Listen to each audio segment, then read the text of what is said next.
დილამშვიდობისა, მოგესალმებით ძვირფასო ტელემაყურებლებო, დილის ლაივი პირდაპირ ეთერში იწყებს მუშაობას, შესაბამისად, მე და ხატია შამუგია თქვენთან ერთად ვიქნებით 2 საათის განმავლობაში. მშვიდობიან დილას გისურვებთ, კვირა დილაც გათენდა და რაღაცნაირად, ბაჩო, ამინდიც რო გიწყობს ხელს, ანუ წვიმა რო არ არისო, ხო, გავიღვიძე არისო და ეხლა აღარ ვიცი 1 საათის ბოლო მონაცემები. ძალიან მალე გავიგებთ. როგორი ამინდი გვაქვს. მაგრამ აი რაღაცნაირად განწყობა არის გაზაფხულური, ენერგიული და ეს განწყობა თქვენამდეც უნდა მოვიტანოთ. თან ძალიან საინტერესო ამბები გვაქვს, ძალიან საინტერესო სტუმრები გვაქვს, სიუჟეტები და ნუ რა თქმა უნდა, იქნება ზუმბაც და გამამხნევებელი ვარჯიშები და სხეულის გამოღვიძებაც. მოგეთ, ყველაფერი იქნება დღეს თქვენთან ერთად და ეს 2 საათი იმას ნიშნავს, რომ უნდა გაატაროთ ჩვენთან ერთად, ანუ 11 საათამდე. ესე იგი, ვიდრე ამინდის პროგნოზს გავიგებდეთ და შევეხმიანებოდეთ ანას აკაშულს, ტრადიციულად მე Coca-Cola Classics შენ გაგიხსნი. იცი რატომ მიყვარ ხარ? არასოდეს რო არაფერი არ გავიწყდე.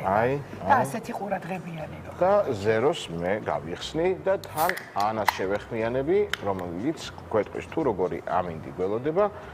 ანა დილამშვიდობის მოგესალმებით. ანა, გაგვახარე რა, რომ კარგი ამინდი იქნება დღეს. ამინდის პროგნოზის სპონსორია PSP. ჩემი ოჯახის საფთიაქი. დილამშვიდობის ბაჩო ხატია მოგესალმებით, მივესალმებით ჩვენს ტელემაყურებლებს.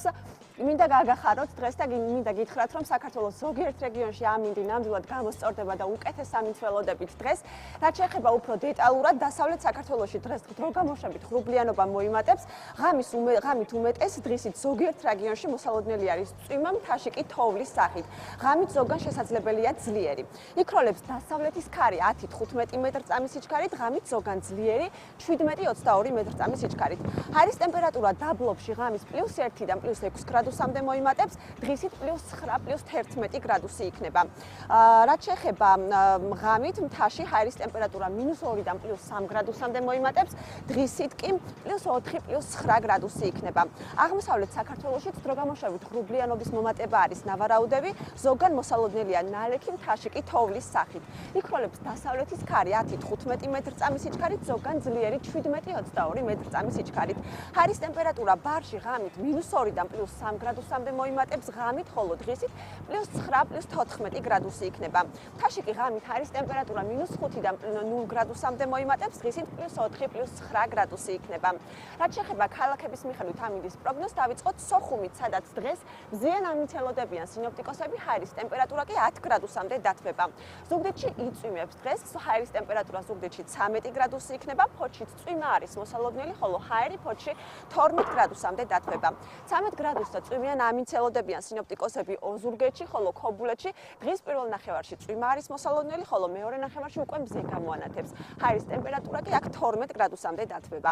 ბათუმშიც 12 გრადუსი არის ჰაერის ტემპერატურა ნავარაუდები, ახალციხეში კი დღეს 6 გრადუსს ელოდებიან, დღე კი უნალექოდ ჩაივლის. ქუთაისში დღეს ხანმოკლე წვიმა არის ნავარაუდები, ჰაერის ტემპერატურა აქ 12 გრადუსამდე დათბება, მესტიაში კი 5 გრადუსს და მზიან ამინდს ელოდებიან სინოპტიკოსები. მზე იქნება ამბროლაურშიც დღეს, სადაც ჰაერის ტემპერატურა 9 გრადუსამდე დათბება, ცხინვალში კი 8 გრადუსი და წვიმიანი ამინდი არის მოსალოდნელი. გორში დღეს 10 გრადუსი იქნება, მზიან და უნალექო ამინდს ელოდებიან სინოპტიკოსები, თელავში კი 13 გრადუსი, ასევე მზიანი და უნალექო დღე იქნება. რუსთავშიც 13 გრადუსი არის დღეს ნავარაუდები, დღე აქაც უნალექოდ ჩაივლის, რაც შეეხება ჩვენს დედაქალაქს თბილისს, არ წვიმს, რაც მთავარია, ცოტა მოღრუბლული ამინდი გვაქვს, თუმცა ეს მოღრუბლულობა შენარჩუნდება დღის განმავლობაში, თუმცა დღე უნალექოდ ჩაივლის, ჰაერის ტემპერატურა 13 გრადუსი იქნება ჩვენს დედაქალაქში.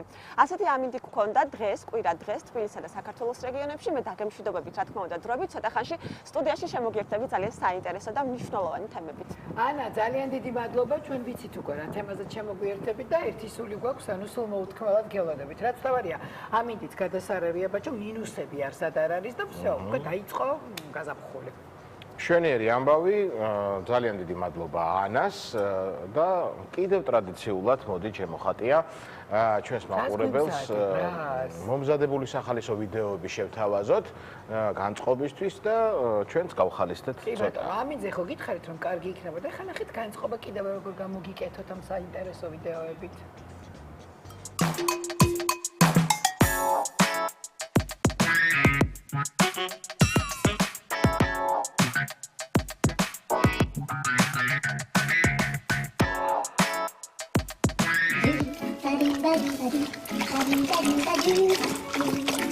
Où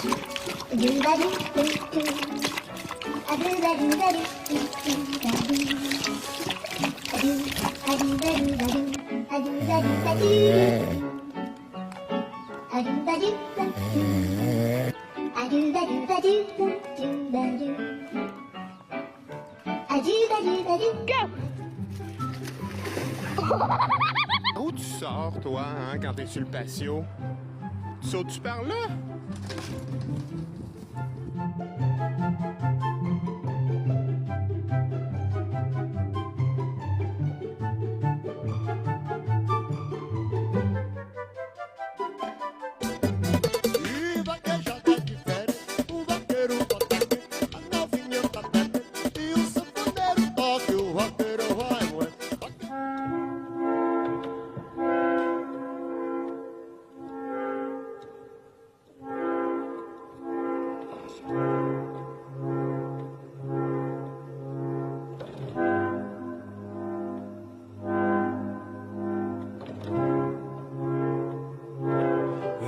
Until we think we'll die, barefoot on a summer night. Nothing new is sweeter than with you. Out in the street we run free like it's only you and me. Geez, you're something to see.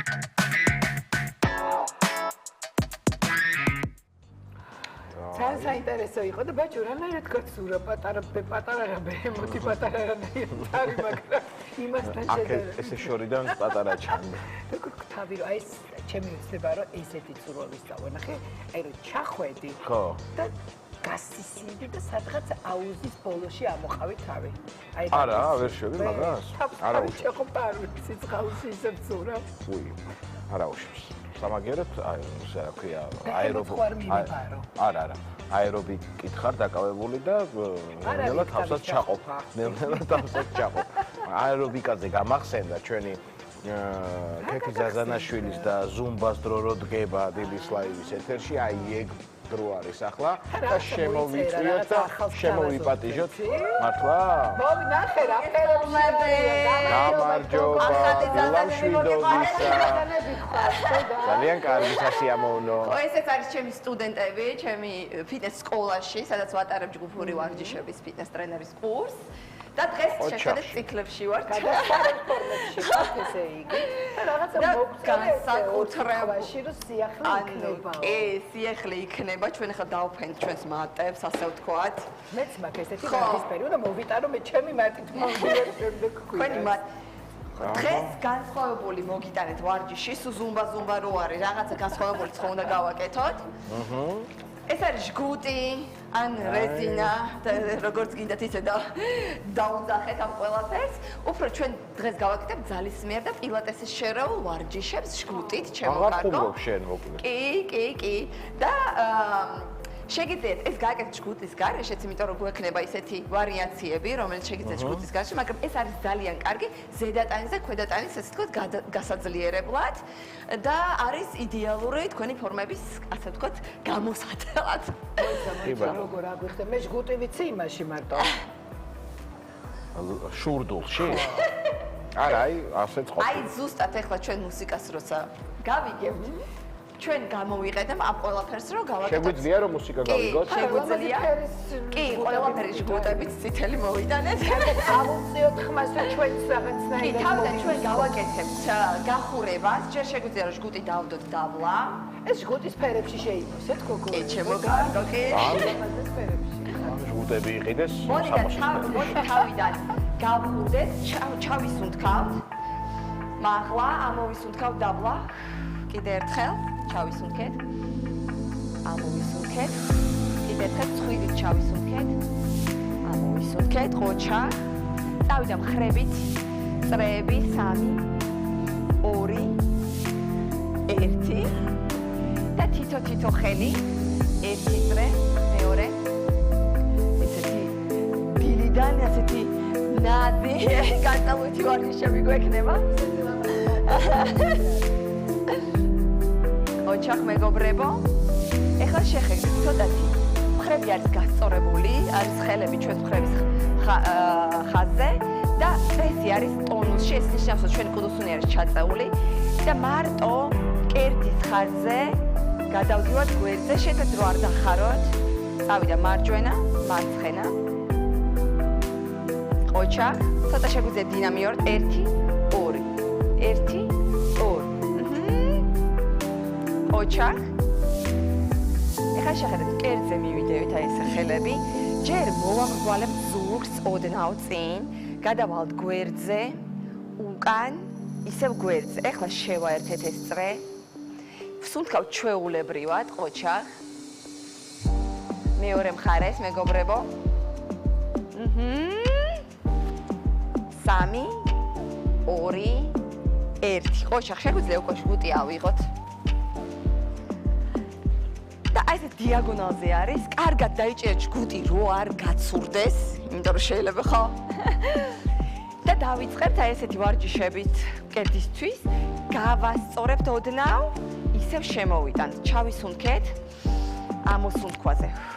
კიდე ჩავისუნთქეთ. კერდის გასწრივ არის ჩვენი რეზინი. შეცდათ რომ აი არ გააგდოთ ხელი, ხო? ეს არის ასე ვთქვათ რეზისტენტობის ხარჯზე ძალისმიერი ვარჯიში. ოჩახ. ოჩახ, კიდე 2 და 1. ეხლა შეხედეთ მეგობრებო, ჩვენ ავწევთ მაღლა და სადაც აი გიშვებთ თქვენი დიაპაზონი სახსრის უკან გადავწევთ. კიდე ერთხელ. გადავიტანეთ უკან. წელავთ ეხლა უკვე მხრების ხარჯზე ამ ყველაფერს. 3 და შეგვიძლია ნელ-ნელა ხო გავახურეთ, რაც შეიძლება დაბლა გადავიტანოთ ჩვენი ხელები. თუ შეგვიძლია რომ ჩავიტანოთ უკან, ძალიან კაი იქნება. ბოლო 1. ეხლა შეხედეთ. თავის ზევით არის. ისევ პრესი არის ტონუსში, ნიშნავს რომ ჩვენი კუდუსუნი არის ოდნავ ჩაწეული, ხერხემალი გასწორებული. დავიჭირეთ, გავწელეთ და გადავედით გვერდზე. აქაც სადამდე შეგიძლიათ, რომ ზუსტად ხერხემალი იყოს გასწორებული და ჩვენ წინ არ დავიხაროთ. ჩვეულებრივად სუნთქავთ. 2 და 1 ბოლო. ოჩახ მეგობრებო, ეხლა შეხედეთ. ისევ გასწორებულია ზურგი. შეძლებთ რომ ხელები უკან არ გაიტანოთ, არის ზუსტად ყურის გასწრივ.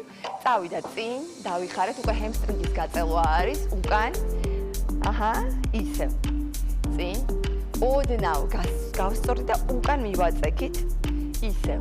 ხარი არის გასწორებული, ზურგი არის გასწორებული. ოჩახ. და ეს მიყვარს მე ძალიან, ესე იგი, უნდა უკან ამოვიდოთ ესე რეზინი, ზუსტად ჩვენი იდაყვების ქვეშ და შეხედეთ მეგობრებო, ამოსუნთქვა არის და მომრგვალებული ზურგი, გავასწორეთ უკან.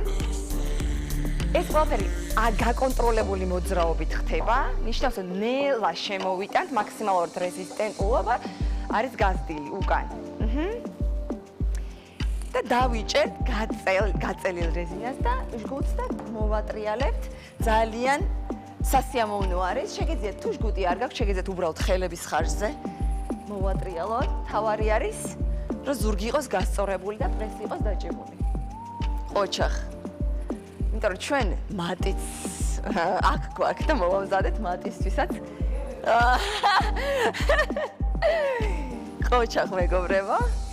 გადავედით ეხლა მათზე და ჩვენ შემოგთავაზებთ მხოლოდ ჟგუტით არა, მაგრამ ჟგუტის გარეშეც ვარიაციას. თან ჟგუტი, თან მატი, ხო? მოდით პრესზეც ვიმუშაოთ, იმიტომ რომ დღეს გვაქვს მთელი სხეულის ვარჯიში. პირველ რიგში დავჯექით კომფორტულად. პრესი არის ისევ დაჭიმული და ოდნა უნდა გადავიდეთ უკან, ჩავიდეთ მათში, ხელების ხარჯზე ბალანსს ვინარჩუნებთ, ამოსუნთქვის ხარჯზე ზევით. ჩავისუნთქეთ. ისევ ამოვისუნთქეთ. ოჩა. ზურგი შევეცადოთ რომ გასწორებული იყოს. აი ესე არ ჩავაგდოთ. გასწორებული არის. ოკეი, ყოჩახ. ესე იგი, აი ამ პოზიციაში დავრჩით და უკვე წავიდა ფეხი. მაღლა ავწევთ, ისევ შევახებთ მას. რა თქმა უნდა, პრესი არის დაჭემული ამ პოზიციაში. 2 1 კიდე 3 2 აჰა 1 მოდით ავიღოთ ახლა ჟგუტი და შეხედეთ ესეთი საინტერესო ვარჯიში ფეხებზე უნდა გავიკეთოთ შეცადოთ რომ შუაში იყოს რომ არ ამოვარდეს ესე იგი ჩვენი რეზინი ხელებში დავიჭერთ ცოტათი ამოვარტრიებთ იდაყვი იყურება ესე იგი თქვენსკენ გარეთ და ცოტათი ისევ გადავიწიეთ უკან ზურგი გავასწორეთ რომ პრესი გასწორდეს და დავიჭიმოთ და წავიდა მოვკაჩავთ ჩვენსკენ ისევ ნელა გავუშვებთ 3 კიდე 2 ოჩახ 1 კიდე 3 3 2 ოჩახ 1 ეხლა შეხედეთ იდახს რო ჩავწერთ უკვე ზურგი მუშავდება და იგივენაირად კარგად მოუჭირეთ და დაიჭირეთ ხელში რეზინი და მოვიწიეთ გავუშვით ისე ჩავისუნთქეთ თუ მაქსიმალურად გადავიწევით უფრო რეზისტენტულობა გაიზრდება რა თქმა უნდა 3 2 და ბოლო 1 ოჩახ მოდით ეხლა ცოტათი დასრულებისკენ წავიყვანოთ ჩვენი ვარჯიში. დავჯერდით კომფორტულ პოზიციაში, შეგიძლიათ ლოტოსის პოზიციაც აირჩიოთ და წავიდა წრეები ჩვენი ხერხემლით. აქ მნიშვნელობა არ აქვს როგორ სუნთქავთ, თავარია რომ კომფორტულად, აი სადაც გრძნობ დაჭიმულობას, იმ დაჭიმულობაში გაუშვით მოძრაობა. მე მიყვარს ამოსუნთქვის ხარჯზე დაჭიმულობაში როგორც ვთქვათ, ჩავისუნთქოთ, რომ ეს ყველაფერი მოგვეშვას. მეორე მხარე ოჩახ 3 2 1 ეხლა შეხედეთ მეგობრებო გავშალეთ ფეხი სადამდე შეგვიძლია სადამდე გიშვებთ სახსარი ზურგი არის გასწორებული ხელები არის მკერდის წინ და ნახევარი წრიული მოძრაობებით წავიღეთ უნდა იყოს სასიამოვნო დაჭიმულობა ოჩახ ზურგი არის გასწორებული თუ გრძნობ რომ ზურგი ოდნავ მოხრილია, შეგიძლიათ რომ დიაპაზონი მოძრაობის ცოტათი შეამციროთ. ეხლა ერთი მხარე ამოვირჩიეთ. აქაც არ არის აუცილებელი რომ აესე დაავადოთ. უნდა იყოს ზურგი გასწორებული, მთავარია რომ გაიწელოს ჰემსტრინგი, ოჩახ. მეორე მხარეს. და ცოტა ხანი დავრჩით რამოდენიმე ჩასუნთქვა ამოსუნთქვა. ერთი ხელი ავწიეთ და გადავიწიეთ გვერდზე. მეორე მხარე. ოჩახ.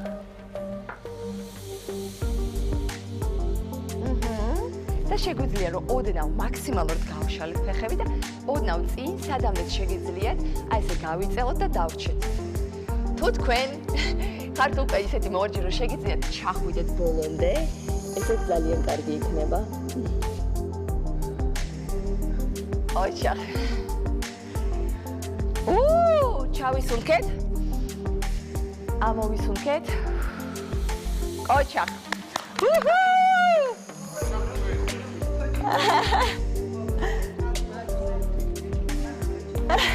ძალიან დიდი მადლობა თქვენ შეგიძლიათ რომ შეინახოთ ეს ვიდეო რა თქმა უნდა და უკვე რაღაც აღჭურვილობის დახმარებით ხო შემოვიტანეთ.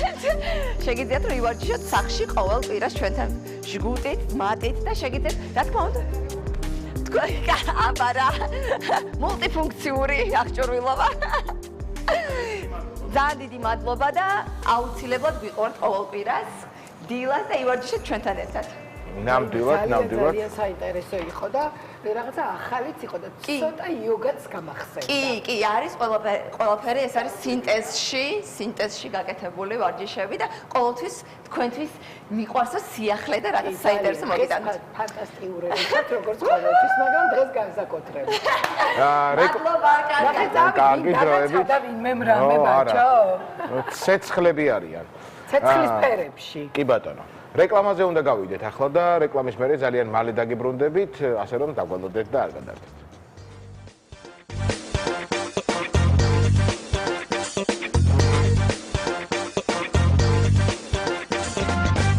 ვუბრუნდით პირდაპირ ეთერში და ვინც ახლა შემოგვიერთით, შეგახსენებთ რომ უყურებთ დილის ლაივს, რომელშიც ექიმის რჩევების დრო დადგა. შესაბამისად, შოთა ჯანჯღავა შემოგვიერთდებათ, ხოლო შოთას რუბრიკას ვინ წარადგენს, ამას ჩემი ხატია გვეტყვის. ესე იგი ჩვენი ორივეს პირადი ექიმია შოთა ჯანჯღავა და ვიბნევით მის სახელს და გვარს რომ ვიგებთ. თან თავის კაბინეტში დაბრუნდა და გვენატრები შოთა პირველ რიგში ეს უნდა გითხრათ. რა თქმა უნდა, სამედიცინო რუბრიკის წარმოდგენი გახლავთ იტალიური დეკორატიული კოსმეტიკის ბრენდი მესაუდა, რომელიც ბუნებრივ ინგრედიენტებზეა დამზადებული და ნებისმიერი გოგონას და ქალის საყვარელი პროდუქტია და რა თქმა უნდა მესაუდას შეძენა თქვენ შეგიძლიათ ექსკლუზიურად საფთიაქო ქსელში ავერსი. რუბრიკის სპონსორია იტალიური დეკორატიული კოსმეტიკის ბრენდი მესაუდა. მესაუდა შენი სილამაზისთვის მხოლოდ ავერსში. შოთა, ოხ როგორ გამოიკეტე კაბინეტში და როგორ მიგვატოვე სტუდიაში? რა ვქნა, ხათია, გამოვიკეტე კარები. დილამშვიდობით შოთა მოგესალმებით. დილამშვიდობით მოგესალმებით, მივესალმებით ჩვენს მაყურებელს. მე როგორც ყოველთვის გისურვებთ ჯანმრთელობას და დღეს ძალიან საინტერესო თემაზე გვექნება საუბარი. ჩვენ ზაფხულის პერიოდი მოდის, ცოტა ასე თქვა, ჩვენი სხეულის რაღაც ნაწილებს გამოვაჩენთ ხოლმე და ერთ-ერთი მათ შორის არის ჩვენი ტერფები და ფეხები და ზუსტად ამ თემასთან დაკავშირებით დღეს მოვიწვიეთ სასაუბროდ არაჩვეულებრივ სპეციალისტი, ექიმი პოდოლოგი ქალბატონი ხათუნა ნოდია. დილამშვიდობის ქალბატონ ხათუნა. დილამშვიდობის მოგესალმებით, მივესალმები მაყურებელს და მადლობა მოწვევისთვის. დიდი მადლობა. ქალბატონ ხათუნა, ცოტა ისეთი საკითხია, ცოტა ახალი მეცნიერება ჩვენთვისაც, ექიმებისთვისაც და რა არის ეს პოდოლოგია, რო უთხრა ჩვენს მოსახლეობას და მე გავაგრძელოთ უკვე საუბარი. კი ბატონო.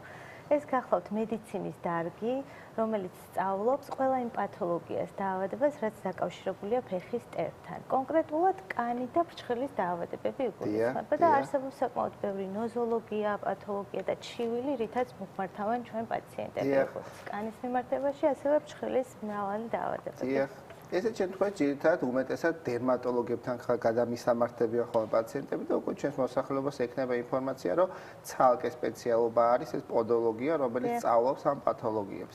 აი ქალბატონ, მოდის ახლა ზაფხული და ხშირად ჩვენი მოსახლეობა უჩივის აი ქუსლის გამოშრობას და რომ დავიწყოთ პირველი აი ტერფის სიმშრალი და პირველი რაც გამოხატულია ეს ქუსლის ნახეთქები და ქუსლის გამოშრობა. როგორ მოუვაროთ ესეთ ჩვენს ქუსლებს? კი ბატონო. პირველ რიგში სანამ ნახეთქი ჩამოყალიბდება ქუსლზე, ყოველთვის არის წინაპირობა. აქერცვა, სიმშრალე.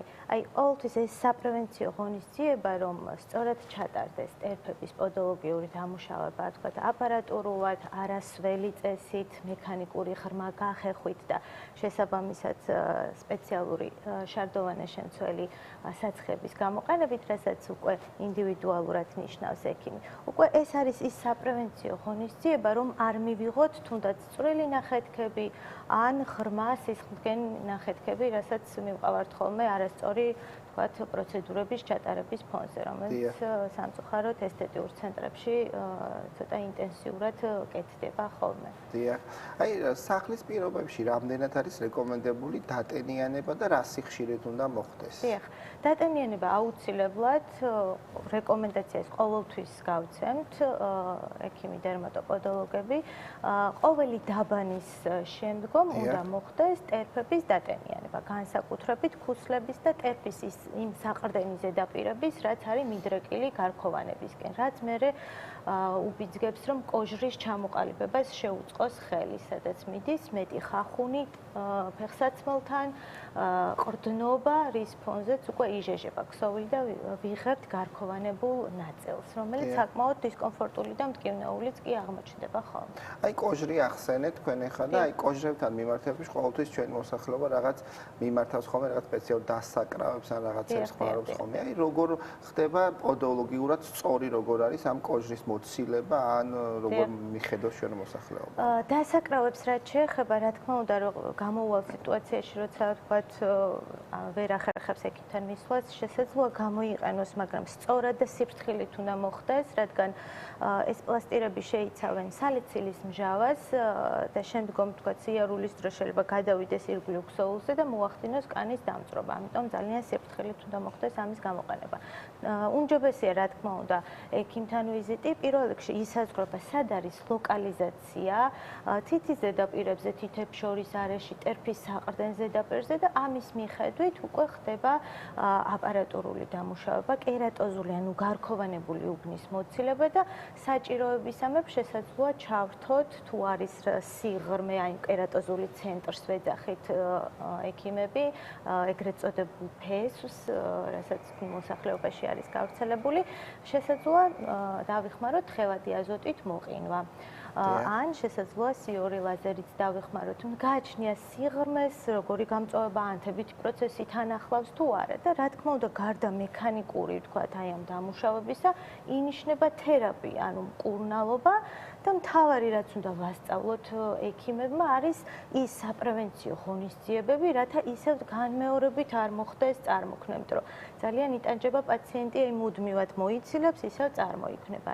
ეს საპრევენციო ღონისძიებები გახლავთ, დამცავი თითის, სუპინატორი და ასე შემდეგ, იმის მიხედვით სად არის ლოკალიზაცია. ამას უკვე ინდივიდუალურად შეურჩევთ, ავხსნით პაციენტთან ერთად, რომ ეს პრობლემა მასთან ერთად მოაგვაროს, მართოთ და აღმოფხვრათ ბოლომდე პრობლემა. ასევე მინდა კითხეთ სოკოვან დაავადებებზე, რომელიც ძალიან ხშირია და ბევრია. ყოველთვის აუცილებელია ფრჩხილის მოცილება სოკოვანი დაავადებების დროს?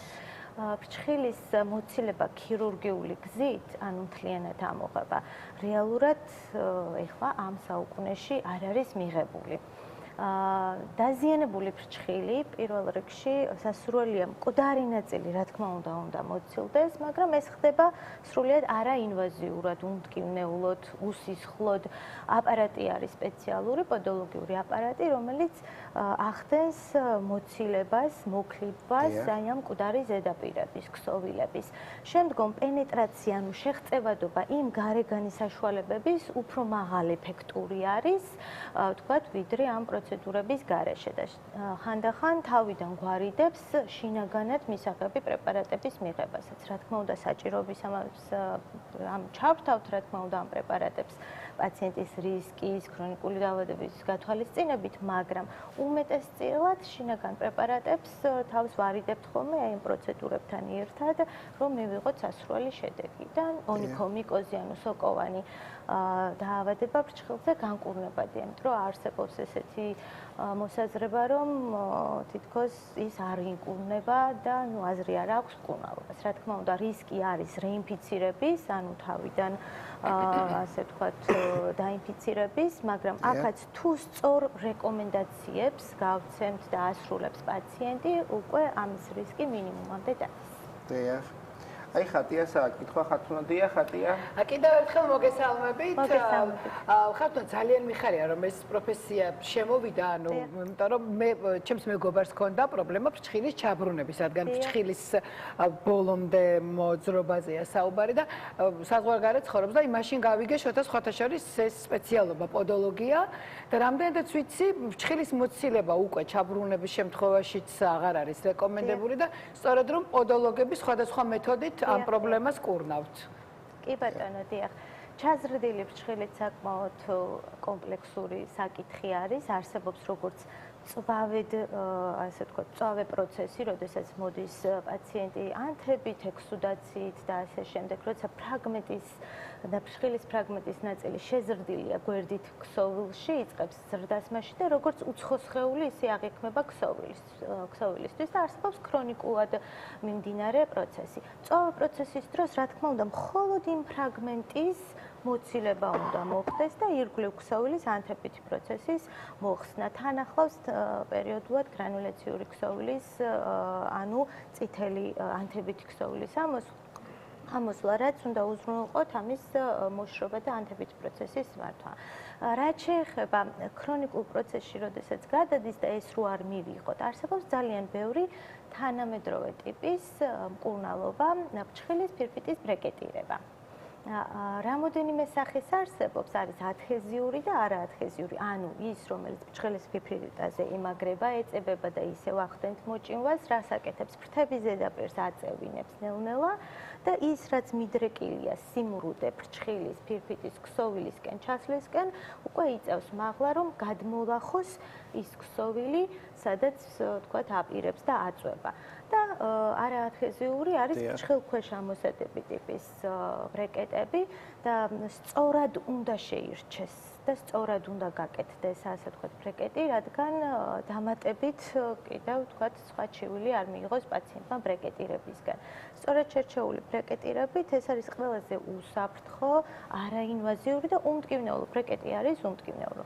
რამოდენიმე თვეში უკვე სრულყოფილად, როდესაც ფრჩხილი თავის ბრეკეტთან ერთად ჩამოიზრდება, ეს პრობლემაც გვარდება და ყველაზე მნიშვნელოვანი არის, რომ ბრეკეტირება კეთდება ბავშვებშიც და შაქრიანი დიაბეტის მქონე პაციენტებშიც.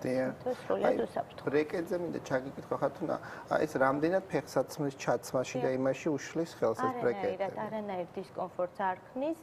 მარტივად არ ძვრება ბრეკეტი, პაციენტები ჩვეულებრივ აუზებს დადიან ბრეკეტთან ერთად ცხოვრებისეული ყველანაირ აქტივობას შეზღუდული არ არის და ფეხსაცმელში ჩვეულებრივად ანუ კომფორტი არის, არ ქმნის დისკომფორტს არანაირ. დიახ. აი ახსენე ხათუნა შენ ხარ შაქრიანი დიაბეტი, რომელიც საკმაოდ ბევრ გართულებას იძლევა და მათ შორის ტერფზე გართულებებს ხოლმე. აი როგორ მოუაროს ჩვენმა შაქრიანი დიაბეტის მქონე პაციენტებმა ტერფს, რომ გართულება არ მივიღოთ და უკვე გართულების შემთხვევაში მე როგორ ვიქცევთ? კი ბატონო. დიახ, სწორად აღნიშნეთ, შაქრიანი დიაბეტის ერთ-ერთი გართულება დიაბეტური ტერფი. სწორედ აი ეს პოდოლოგიური დამუშავება არის ყველაზე მნიშვნელოვანი საპრევენციო ღონისძიება, რომ როგორც კი იწყება ქუსლების გარქოვანება ან პატარა კოჟრის წარმოქმნა, რომ სადღაც თვეში ერთხელ თუ ნახევარში ერთხელ ამ პროცედურას, როდესაც იტარებს პაციენტი, უკვე ის გარანტირებულია, რომ თქვათ კოჟრი არ გადასკდეს, არ მივიღოთ წყლული, შემიური წყლულის ჩამოყალიბება არ მივიღოთ და ასე შემდეგ. ეს ძალიან მნიშვნელოვანი არის, რომ ეს გართულება ავირიდოთ თავიდან. ფრჩხილებთან მიმართებაში მოგეხსენებათ, თანდართული არის უმეტესად სოკოვანი ინფექციაც, პერიფერიული სისხლის მოქცევა შენელებულია, შემცირებულია, ისედაც დაზიანებისკენ არის მიდრეკილი, ამიტომ სწორი დამუშავება დაზიანებული ფრჩხილის აგვარიდებს თავიდან ჩაზრდას, რომ იქ რაიმე თქვათ სისხლიანი პროცედურა თავიდან ავირიდოთ, ხო? ხოლო თუ უკვე და ხშირად სამწუხაროდ ესეა, რომ უკვე არსებული პრობლემით მოგმართავს პაციენტი წყლული ტერფზე, ასეთ შემთხვევაში კომპლექსურად ჩვენ დერმატოპოდოლოგები, ენდოკრინოლოგები, ანგიოლოგები, საჭიროების სამეურნეოლოგები კომპლექსურად მართავთ დიაბეტურ ტერფს და კონკრეტულ წყლულს. ჩვენი მხრივ აუცილებლად უნდა დამუშავდეს სანაცია, გასუფთავება, ნეკროზული ქსოვილებისგან გასუფთავება ხდება და სპეციალური წამლებით დაფარული საფენებით ხდება, ასე ვთქვათ, ოკლუზია დაფარვა წყლულის, რაც არის მოწოდებული ევროპის და ამერიკის გაიდლაინების მიხედვით, რა თქმა უნდა. ნიშნება მკურნალობა, რომ ეტაპობრივად, რა თქმა უნდა, ჩვენ მეგობარ კოლეგებთან ერთად მოვახდინოთ ამ წყლულის შეხორცება. და რა თქმა უნდა, მე ისევ გააგრძელოს პაციენტმა ეს საპრევენციო პროცედურები, რომ აირიდოს თავიდან მსგავსი პრობლემის ჩამოყალიბება. აი ხატია საკიდე კითხვა და მე გავაგზავნე. შოთა ერთი გოგონური კითხვა მექნება, რადგანაც ეხლა უკვე მოხსნილი ფეხსაცმელების დრო არის, ხათუნა მოდის აფხული და ძირითადად აი ვისაც მოხსნილი ფეხსაცმელები გვიყვარს, სადაც ქუსლი და ფეხის თითები ხშირად არის კონტაქტში, ვთქვათ, გარემო სიცხესთან, უფრო შრება, ხო? და რამდენად რეკომენდებულია ამ შემთხვევაში ხა დღის განმავლობაში საცხს ვერ ისმევენ, იმიტომ რომ სრიალებს ფეხსაცმელი და რამდენად სწორია ღამე საცხთან ერთად სპეციალური წინდის ჩაცმა, რომ კიდევ უფრო მოხდეს შეწოვა საცხის. როდესაც ძლიერად გამოხატული პრობლემა არ გვაქვს, თქვათ, ქუსლზე არსებული დიდი კერატოზი, გარქოვანებული ნაწილი, ასეთ შემთხვევაში არ არის რეკომენდებული, რომ სქლად წავისვათ საცხი და შევფუთოთ წინდით, ან ხანდახან ოკლუზია პარკით ხდება ხოლმე და ასე შემდეგ. პირიქით, რაც უფრო მეტად ხდება ჟანგბადთან კონტაქტი, როდესაც უკვე ტემპერატურა იმატებს, კანის ფრჩხილის უკვე რეალურად ინფექციის განვითარების რისკი უფრო ნაკლები არის, ხომ? მეტი ჰაერდინამიკა საჭირო, როცა ტემპერატურა იმატებს, იმიტომ რომ ტენიანობა ტერფსეც იმატებს შესაბამისად, ხოლო გამოშრობის კუთხით საცხი მხოლოდ დაბანის შემდეგ თხლად შეგვიძლია დავიტენიანოთ, ჰაერზე ვაცადოთ გაშრობა, თქვა საღამოს ძილის წინ და ესე დავიძინოთ.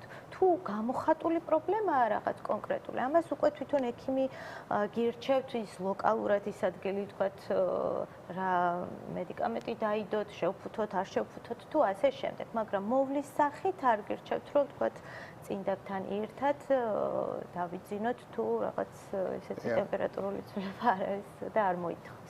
დიახ.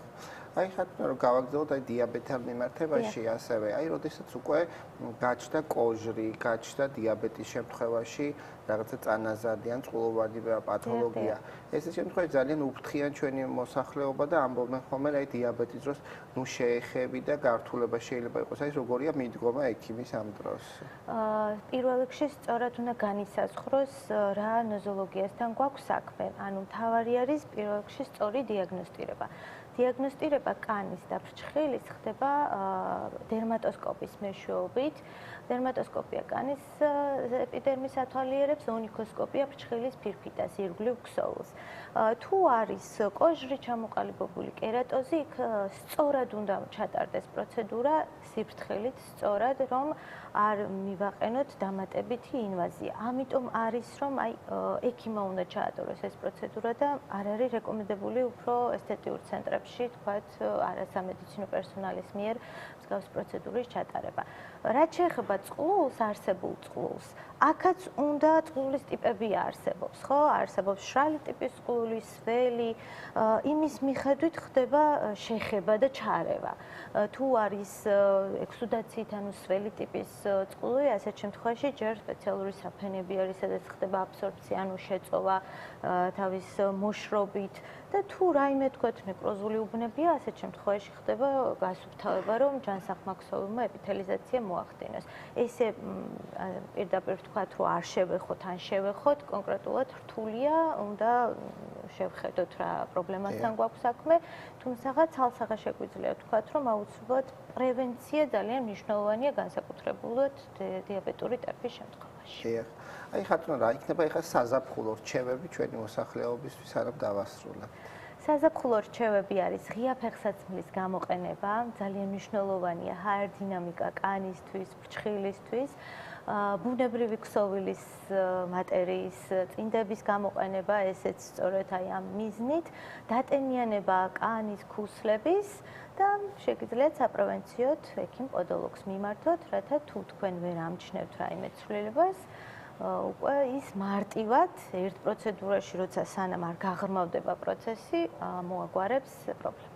ისე სტანდარტულად ახლა ჩვენ გეგმიური კვლევები კი ვიცით და ახლად როგორ გავაკეთოთ პოდოლოგის კონსულტაცია, როგორა წელიწადში ერთხელ, ორ წელიწადში ერთხელ? თუ პრობლემა არ დგას და თქვათ არაფერი არ აწუხებს პაციენტს, შესაძლოა წელიწადში ორჯერ ჩატარდეს, მაგრამ თუ რაიმე პრობლემა დგას, დიაბეტური ტერფი მაგალითად, ასეთ შემთხვევაში თვენახევარში ერთხელ ხდება ვიზიტი, თვენახევარი. ჩაზრდილ ბრჭყილთან მიმართებაში იქ უკვე გეგმა არის 3 4 კვირიდან თვე-თვენახევრამდე გააჩნიათ ბრეკეტიც გვიყენია და ასე შემდეგ საკორექციოდ. დაზიანებული ფრჩხილი ან ტრამვული ფრჩხილი, აი ტრამვულ ფრჩხილთან მიმართებაშიც მნიშვნელოვანი არის, იმიტომ რომ ხშირად სოკოვან ინფექციაში ერევათ ხოლმე აი დაზიანებული ფეხსაცმლისგან დაზიანებული ფრჩხილი, მხოლოდ სადაც სოკოვანი ინფექცია ან არანაირი ბაქტერიული ინფექცია არ გვაქვს და სამწუხაროდ თვითნებურად ხდება პრეპარატების მიღება. ასეთ შემთხვევაში საერთოდ არ გვჭირდება და ეს პოსტტრაუმული პროცესი სწორი მკურნალობით გამოსწორდება. ასეთ შემთხვევაშიც დაახლოებით ესე თვენახევარი 2 თვიანი შუალედით ხდება დაბარება ექიმის მიერ პაციენტის. დიდი მადლობა ხათუნა, ესეთი ამომწყურავი ინფორმაციისათვის. მე შეგახსენებთ, რომ ჩვენი სტუმარი იყო ხათუნა ნოდია, კლინიკა მიკროდერმის ექიმი პოდოლოგი, რომელიც საუბრობდა ჩვენი ტერფების მოულის შესახებ. მოუვაროთ ჩვენს ტერფებს, რადგან ზაფხულის პერიოდში ხა ძალიან აქტიურად იქნება დატვირთვა მასზე, რადგან ფეხსაცმლის ფორმა და ყველაფერი იცვლება ზაფხულის სეზონის პერიოდში და ტრავმირებაც შეიძლება უფრო მეტი იყოს ესეთ პერიოდში. ამიტომ მოუფრთხილდეთ ჩვენს ორგანიზმს, მოუფრთხილდეთ ჩვენს ჯანმრთელობას, მე ჯანმრთელობას გისურვებ და ერთი კვირით დაგემშვიდობებით. დიდი მადლობა შოთა, როგორც ყოველთვის ასეთი საინტერესო საუბრისთვის, საინტერესო სტუმრისთვის და ერთადერთი რასაც შეიძლება წყობიდან გამომიყვანოს ადამიანი ფეხზე რომ აბიჯებს, სუდად ხდები, არ შემიძლია, საშინელი გართულება მაქვს, არ დამაბიჯო ბაჭო. შოთა გვიშველე გამოდი ჩვენთან სტუდიაში. დიდი მადლობა, ერთი კვირით გემშვიდობებით ზუსტად, მორიგი საინტერესო ამბებით და ჩემო ბაჭო, გინდოდა ფეხზე დაბიჯება? ვიანცე. შეიძლება თავი დავკარგო, მართლა ისეთი გართულება მაქვს მაგაზე. ეხლა ჩვენი ულამაზესი გოგოლა კალანდაძის დრო დადგა, რა თქმა უნდა რუბრიკის სახლები და ნახოთ ვინ უმასპინძლა გოგოლას. დღევანდელი ჩემი მასპინძელი ძალიან ლამაზი, ფერადი და ძალიან კარგი გოგოა. მას ტელეეკრანებიდან იცნობს, რადგანაც ის იყო წლების განმავლობაში ტელეწამყვანი და სულ ცოტა ხანია რაც ტელევიზიიდან წამოვიდა სხვადასხვა მიზეზების გამო და აი ახლა საქმიანობას YouTube-ზე აგრძელებს. მოკლედ დღევანდელი ჩემი რუბრიკის მასპინძელია ანა კოშაძე. წავედით.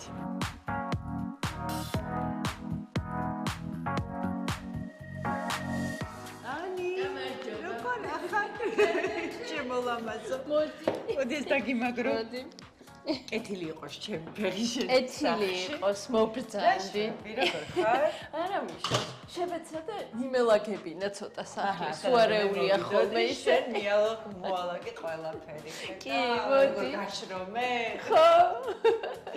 მითხარი ხა, შენ რამდენი ხანია რაც ამ სახლში გადმოხვედი? 3 წელია სადღაც დაახლოებით და როგორ არის იცი, რო გადმოდიხარ, მე უკვე აღარაფერს მატებ. აი მაგალითად, რაღაცეები მქონდა ჩაფიქრებული, რასაც გავაკეთებდი სახლში და როგორც გადმოვედი, ისე ვისეა. ძალიან კაი, ხა დავათვალიეროთ როგორ გაქვს მოწყობილი სახლი, მაგრამ აი აქ მე შემოვჭერ ძალიან ბევრი ქუდები, როგორც გატყობ გიყვარს. ქუდები მიყვარს, კი ბატონო. დღევანდელი ჩემი ქუდის გამომწვევი მიზეზი უგაზობაა. არა, გაზი. ვაღიარო, გაზი არ მაქვს. ხო, მშვიდობა. თმა რო ვერ დავიყენე, ჩამოვიმხე. მაგრამ ისედაც მიყვარს ზამთარში, ზაფხულში ისე აქტიურად ვიყენებ ხოლმე ქუდებს. გიხდება. მადლობა. როგორც ყოველთვის ხარ ძალიან პოზიტიური, ლამაზი. მადლობა. ჭკვიანი, რა თქმა უნდა. ჩემი ფერე. მოდი, აქეთ არის სამზარეულო, რომლიდანაც გავდივართ სასტუმრო ოთახში და იქით გვაქვს აივანი. მოგწონს, მე ძალიან მიყვარს ეს ფერი ბოლო დროს ისე აჩემებული მაქვს და სამზარეულოს ფერი, ფარდების ფერი, რა ვიცი, ამით ასე თუ ისე შევახამეთ ერთმანეთთან. შენ იყავი დიზაინერი ამ სახლის თუ ვინმე ხარ? არა, დიზაინერი არ ვყავი. არა, რაღაცა იმარტივად პირდაპირ ხო, ინტერიერი, თეთრი კედლები ავარჩიე. გიყვარს სამზარეულოში ფუსფუსი? ისე რა. დიდად მიყვარს თქვა არ მოგატყუებ, მაგრამ რადგან 2 შვილი მყავს, მიუხედავად იმისა, რომ დიდები არიან, მაინც მიიწევს რაღაცეების კეთება, ელემენტარული კერძების და ზოგადადაც მგონია, რომ სამზარეულო არის ყველაზე მყუდრო ადგილი. აი, ჩემი მეგობრებიც რომ მოდიან, მაინც ისე გამოდის ხოლმე, რომ სამზარეულოში ვსხდებით ყველა. ხშირად მოდიან ხოლმე მეგობრები შენთან? კი, ჩემთანაც და ჩემ ბავშვებთანაც, როგორც წესი, ხშირად არის ჩვენთან სტუმარი. ანუ ამ სახლში ცხოვრობთ მარტო შენ და შენი შვილები. მე და ჩემი შვილები, კი, და ეს სახლი ესეთი დალაგებული არ არის ხოლმე. ძალიან დიდი მადლობა იმის, რომ ჩემს გამო მოგიწია სახლის დალაგება. არა, პირიქით, მადლობა თქვენ, იმიტომ რომ სახლი დალაგდა. იცი რა, მაინც ყოველდღიურ რეჟიმში ბავშვებიც სკოლა, მეწრე, მეც მინდი მოვდივარ ხოლმე და სისუფთავის შენარჩუნებას ვცდილობთ, მაგრამ წესრიგი ისე რა. აი, ჩემი საყვარელი ნივთი იცი რა არის? აბა, მანახე. ჭურჭლის სარეცხი მანქანა. რომელიც ყველაფერს თავისით აკეთებს. აი, სამზარეულოს აქსესუარები თუ გიყვარს და რამდენად ყიდულობ ხოლმე შენით? რაც მჭირდება, მარტო იმას ყიდულობ. შესაბამისად, აქსესუარები არ ვიცი, ძალიან მიყვარს ჩემი ყავის აპარატი, რომელიც მაჩუქეს და ზოგადად ყავა მიყვარს. ასევე აგერ მეორე ვარიანტი მოკასი იტალიური ყავა და რაღაც სხვადასხვანაირ ყავას ვსვამ ხოლმე. დილით ჩემთვის რიტუალია ყავის დალევა სახლში, ესე სიმშვიდეში, განსაკუთრებით თუ არსად მეჩქარება, ბავშვები რო წავლენ, ეს ყავის მის მომენტი 10 წუთი არის სიამოვნება და ისეთი ენერგიის ხო აღება და მიღება. აგერ ღვინის თაროები მაქვს ძალიან მიყვარს. არა იყიდა ღვინის ჭიქები. კი, ზუსტად ესეა, ესე იგი, ჭურჭლის სარეცხი მანქანა ვიყიდე პირველ რიგში, საწოლი ჯერ არ მქონდა, ისე ძირს ეგდო მატრასი და იმაზე მეცინა და ჭურჭლის სარეცხი მანქანა ვიყიდე და ვიყიდე ღვინო და ღვინის ჭიქები, რომ ესე გადმოსვლა აღმენიშნა. ღვინო ძალიან მიყვარს. სცენარები გიყვარს? სცენარები ძალიან მიყვარს, კი. მაგრამ რამდენადაც ვიცი, ზოგჯერ გეზარება, ზოგჯერ გავიწყდება მათი მოვლა. კი, მაგრამ მაინც ჩემმა მამიდამ დიდი წვლილი შეიტანა ამ სცენარეების გახარებაში და ეხლა მთლიანად ჩემი იმის მზრუნველობის ქვეშ არიან. ეს შენი მისაღები, ხო? ანუ აქედან დავიწყოთ მისაღები ოთახი, რომელიც არის ძალიან პატარა მყუდრო და რაღაც შემოვიდეთ, რა შენსავით პოზიტივი იგრძნობა ამ სახლში. ვარსკვლავ მიხარია ნამდვილად და რაღაცა ფერადი რო ხარ, ესეც იგრძნობა. გიყვარს ნახატები. ნახატებიც მიყვარს. შენი ძიძე ნახატებს თუ კი, რამდენიმე ნაჩუქარია, რამდენიმე ეს ბუღაძეები ჩემი შეძენილია და აქეთ სამზარეულოში ელენე გვინეფაძის ძალიან ახალგაზრდა და ნიჭიერი მხატვარია და უნდა გავხდეთ მისი კოლექციონერი ელენე. პირველი შენაზენი ეს არის და ძალიან მომწონს.ანი როგორი დედა ხარ? როგორი მინდა ვიყო კარგი და მინდა ვიყო ერთია და როგორი ხარ? მეგობრული თუ ესეთი მკაცრი მომთხოვნი?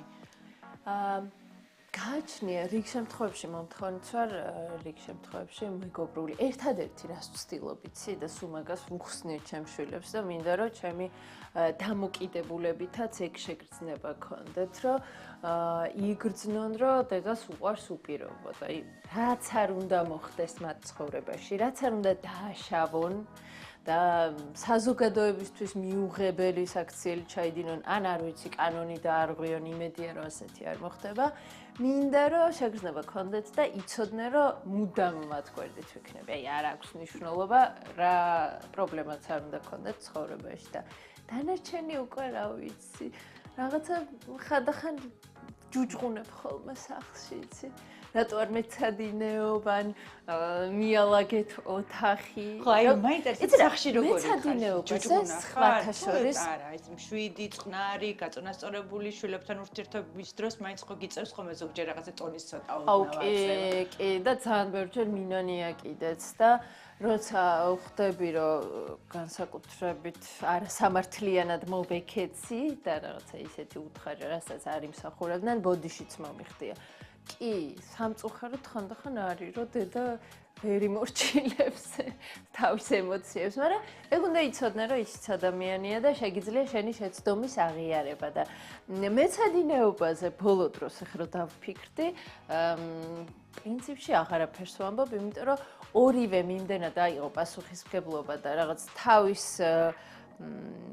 მიმართულებებით ჩართულები არიან, რომ სკოლის გაცდენაც კი, ესე საკითხი რო დგება, რომ სკოლა შეიძლება გავაცდენა, ვეუბნები როგორც გინდა, თუ რაიმე მნიშვნელობას გამოტოვები იმ გაკვეთილზე, შენი პასუხისმგებლობაა და მე შენ მოგიწევს მაგაზე ზრუნვა. თან ისეთ სკოლაში სწავლობენ, სულ ტესტები და გამოცდები აქვთ და ასე რომ ეგ საკითხი მთლიანად ჩახსნილი მაქვს და თვითონ თავიანთი არჩევანია, მოკლედ მაგაზე აღარ ვჯუჯღუნებ. უფრო ოთახის დალაგებაზე ვჯუჯღუნებ ხოლმე. ანუ მინდა გაიხსენო შენი ბავშვობის სახლი. სამ სახლში გავიზარდე, ერთი იყო კერძო, მე გადავედით. სხვაგან მე დედა და მამა და მე კიდე მესამე სახლში ცხოვრობდი. მაგრამ ყველა სახლი როგორიც მახსენდება, როგორც მყუდრო ადგილი. რამე ნივთით უკვე წამოღებული ბავშვობის სახლიდან? სოფლის სახლიდან მაქვს წამოღებული, უნდა გავჩვენოთ. უძველესი, ხომ ეთქობა რომ არ ვამზადებ სახლში. თუჯის ესეთი ტაფა, რაც გაიხეხა, გავხეხეთ. ცოტა ვიზუალურად არამიმზიდველად გამოიყურება, მაგრამ ხო თუჯია და რაღაც თავისი ისტორია აქვს, ბებოსია და ბევრ რამეს ამზადებდა და ძალიან გემრიელად ამზადებდა ბებოდა. გამახსენდა რომ ეს მაქვს. კი. პერიოდულად მეც ვაკეთებ ხოლმე. წიგნებია კიდე ზოგი ეს შედარებით ახალი გამოცემებია დაუშვათ, მაგრამ აი არის ძველი წიგნებიც. მუსიკას უსმენ ხოლმე სახლში? მუსიკას უსმენ ხოლმე, კი, ძირითადად ისე. მე და ბავშვები ცეკვის ხასიათზე თუ ვართ, მაგ დროს დინამიკს ვიყენებთ. აი რამდენად გიყვარს სახლში ყოფნა? სახლში ყოფნა ძალიან მეყვარს. სკოლაში რომ მიდიან, ისევ ჩემ ყავას რო დაუბრუნდე, რაღაც პერიოდი სახლში მარტო ყოფნა ძალიან კაია ხომ ესეთია რა, ენერგიის წყარო და ვიტენები მაგ დროს. ისეც მიყვარს, აი ჩაჯდომა, წამოწოლა, ფილმის ყურება, ან წაკითხვა, მაგრამ რაღაც ბოლო დროს ისე აეწყო, რომ მაგის დრო ბევრი არ მაქვს. შენ ერთი პერიოდი მუშაობდი ერთ ტელევიზიაში. და რა იყო მიზეზი იმის, რომ წამოხვედი? სულ რაღაცა ცოტა ხეცი. ხო, იცი პოლიტიკური ამბები და დღეს შექმნილი მდგომარეობა ქვეყანაში, რაც არის როცა არ იზიარებ იმ კომპანიის პოლიტიკას, სადაც მუშაობ, ძალიან რთულია მუშაობა, იმიტომ რომ უნდა ქსიამოვნებდეს, იზიარებდე ფასეულობებს და მათ ხედვას და ამ დროს ვერე კარგად გამოგდის საქმე და დანაშაულის შეგრძნება თუ გაქვს, როცა იქ მუშაობ, მაშინ აღარ უნდა იმუშაო. ოჩხ მაგარი გოგო. მადლობა. ისე გაგიჭირდა გადაწყვეტილების მიღება? გამიჭირდა ძალიან, იმიტომ რომ მე არ წავსულვარ სადმე სხვაგან, ისე წამოვედი, სახლში წამოვედი. და დღესდღეობით ახლა ქვეყანაში რა მდგომარეობაც არის, უხელფასოდ, სტაბილური ხელფასის გარეშე დარჩენა მარტივი არ არის, თან როცა შვილები ყავს, მაგრამ დავდექი ისეთი არჩევანის წინაშე, როცა მივხვდი, რომ ან ჩემ თავთან მართალი უნდა ვიყო და ჩემ შვილებთან და გავიჭირო ცოტა, თუმცა მადლობა ღმერთს, რომ ორი ხელი, ორი ფეხი მაქვს და ჩემი თავის იმედი, ან უნდა ვიყო დანაშაულის შეგრძნებით ყოველდღე და ვარჩიე ეს პირველ და ძალიან ყოფილი ვარ გადაწყვეტილებაში. მე ამასობაში თვალი მოვკარი YouTube არხს, სადაც ჩემი დაიწყე ახალი საქმიანობა და მინდა მოვუყვე ჩვენს მაყურებლებს ამ ახალი ამბის შესახებ. აუ, სიამოვნებით, რეჰანზე რო ვიწყებ ლაპარაკს, ვეღარ მაჩერებენ. მოდი, ხო, დავსხდეთ და თან მოგიყვები. დიდი ხანია გვინდა მე და ჩემ პარტნიორს დაწყება YouTube-ზე რამე არხის. ფიქრობდით რა შეიძლებოდა გავგეკეთებინა და გადავწყვიტეთ, გადაგვეღო ის, რასაც ისედაც ვაკეთებთ. ანუ ორივეს ძალიან გვიყვარს ქალაქიდან გასვლა და ძალიან გვიყვარს გემრიელად ჭამა და საინტერესო ადგილებში მისვლა. კი. ჩვენი მოგზაურობა საზღვრებს გარეთაც და საქართველოს შიგნითაც ყოველთვის იგეგმებოდა ხოლმე საკვები ობიექტებით მარშრუტი ესეთი იყო. ამიტომ დავიწყეთ არხი, სადაც იქნებოდა მოგზაურობა და გასტრონომია, ცოტა მეტი გასტრონომია. თან კარგი საქმეც შეუთავსეთ ამ ყველაფერს, იმიტომ რომ საქართველოს ძალიან ჭირდებათ ესეთ მცირე მეწარმეებს, მცირე ტიპის რესტორნებს, სასტუმროებს, ხელშეწყობა და რაღაც შიდა ტურიზმის განვითარება, იმიტომ რომ ძალიან ბევრი ჩემი მეგობარი არ არის უმეტეს რეგიონში ნამყოფი და არ აქვს დათვალიერებული საქართველო და მე მათ ამის წახალისებაც გვინდოდა. ახლა ხანს დავბრუნდით სამცხე-ჯავახეთიდან. აი ისეთი ადგილებია ფარავნის ტბაზე, ისეთი სილამაზე. გასტრონომიაც ისეთია, თავის ლოკოკინებით, ტენილი ყველით. ძალიან საინტერესო, განსხვავებული, უგემრიელესი. ხო, ამიტომ დავიწყეთ ეს რეჰანის. ხო, შორს რეჰანისთვის სპონსორს ვეძებთ ის კარგ კომპანიას, პასუხისმგებლიანს და ვისარგებლებთ თქვენი ეთერითაც და თუ ვინმე დაინტერესდება, ღია ვართ მოლაპარაკებისთვის. ამის პარალელურად გავაკეთეთ მეორე YouTube არხი, ერთი თვის წინ გავუშვით, რომელსაც ქვია რეჰანი Cooking და რომელიც არის მზადება გურიაში ავთოცეცხლაძე თავის ეზოში, სადაც 100 წლის სახლი დგას, ამზადებს სხვადასხვა კერძს. ძალიან ტრენდულია ეს ღია ცეცხლის ამბავი თან YouTube-ზე. აქ უკვე მე პროდიუსერი ვარ. გარდა ამისა, ვსწავლობ, ვამთავრებ ახლა დისერტაციას წერ მაგისტრატურას და იმედი მაქვს, რომ ისე ჩავეტევი დედლაინებში, მოვახერხებ დასრულებას წლის ბოლომდე. და კიდევ გვაქვს პროდაქშენი. ვიდეო მომსახურებას ვთავაზობ სხვადასხვა კომპანიას. ძალიან მყოჩაღი გოგო ხარ. მიხარია, იმიტომ რომ ყველაფერს რაღაცნაირად რაც კი ხელი მოკიდე, ყველაფერი გამოგივიდა, გამოგდის და ყოჩაღმეტი რა უნდა გითხრა. მადლობა. ბევრი ხათინაურები ჩემგან შენ. მინდა მოყვეს შენს ახალ ურთიერთობებზეც. შენს პირადზე უბრალოდ. ხო, იცი რა, არ მოსაყოლია ესე განსაკუთრებული არაფერია.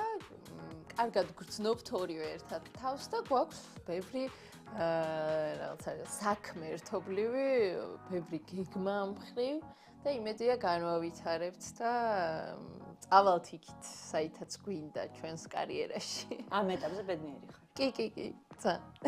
თავარი ეს. ანი, ტრადიციულად ჩემი ბოლო კითხვა უნდა დაგისვა ჩემი რუბრიკის. რა არის შენთვის სახლი? სიმყუდროვე, სითბო,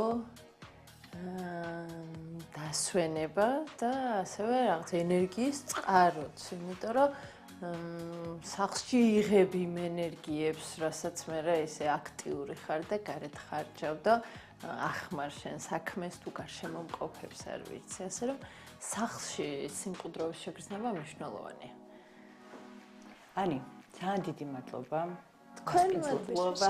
და მინდა გისურვო ყველაფერში წარმატება. მინდა რომ ეს პოზიტიური განწყობა მთელი ცხოვრება გქონდეს და ეს არის შენი ხიბლი. დიდი. მიყვარხარ? მე ძალიან მომწონხარ. ჩაგეყუტა. მადლობა რომ ესტუმრეთ და ასევე გისურვებ ყველაფერს კარგს, წარმატებას, რეიტინგს გადაცემას და რეიტინგს არხს, იმიტომ რომ თქვენი არხი ძალიან მნიშვნელოვან საქმეს აკეთებს მით უმეტეს დღეს ამ ამბების ფონზე. დიდი მადლობა. მადლობა გოგოლას. რა საინტერესო იყო თვითონ სიუჟეტი და რა ლამაზი სანახავია ორი ულამაზესი გოგოს დიალოგი ესეთ ლამაზ ინტერიერში. გაგვაჩვენა გოგოლა, მადლობა მას. მადლობა გოგოლას და რეკლამაზე უნდა გავიდეთ. რეკლამის მერე ანა ზაკაშვილის რჩევებით, ანუ სარჩევით დაგებრუნდებით. ძალიან საინტერესო რჩევები გევლოდებათ წინ, ასე რომ დაგვაგვდეთ.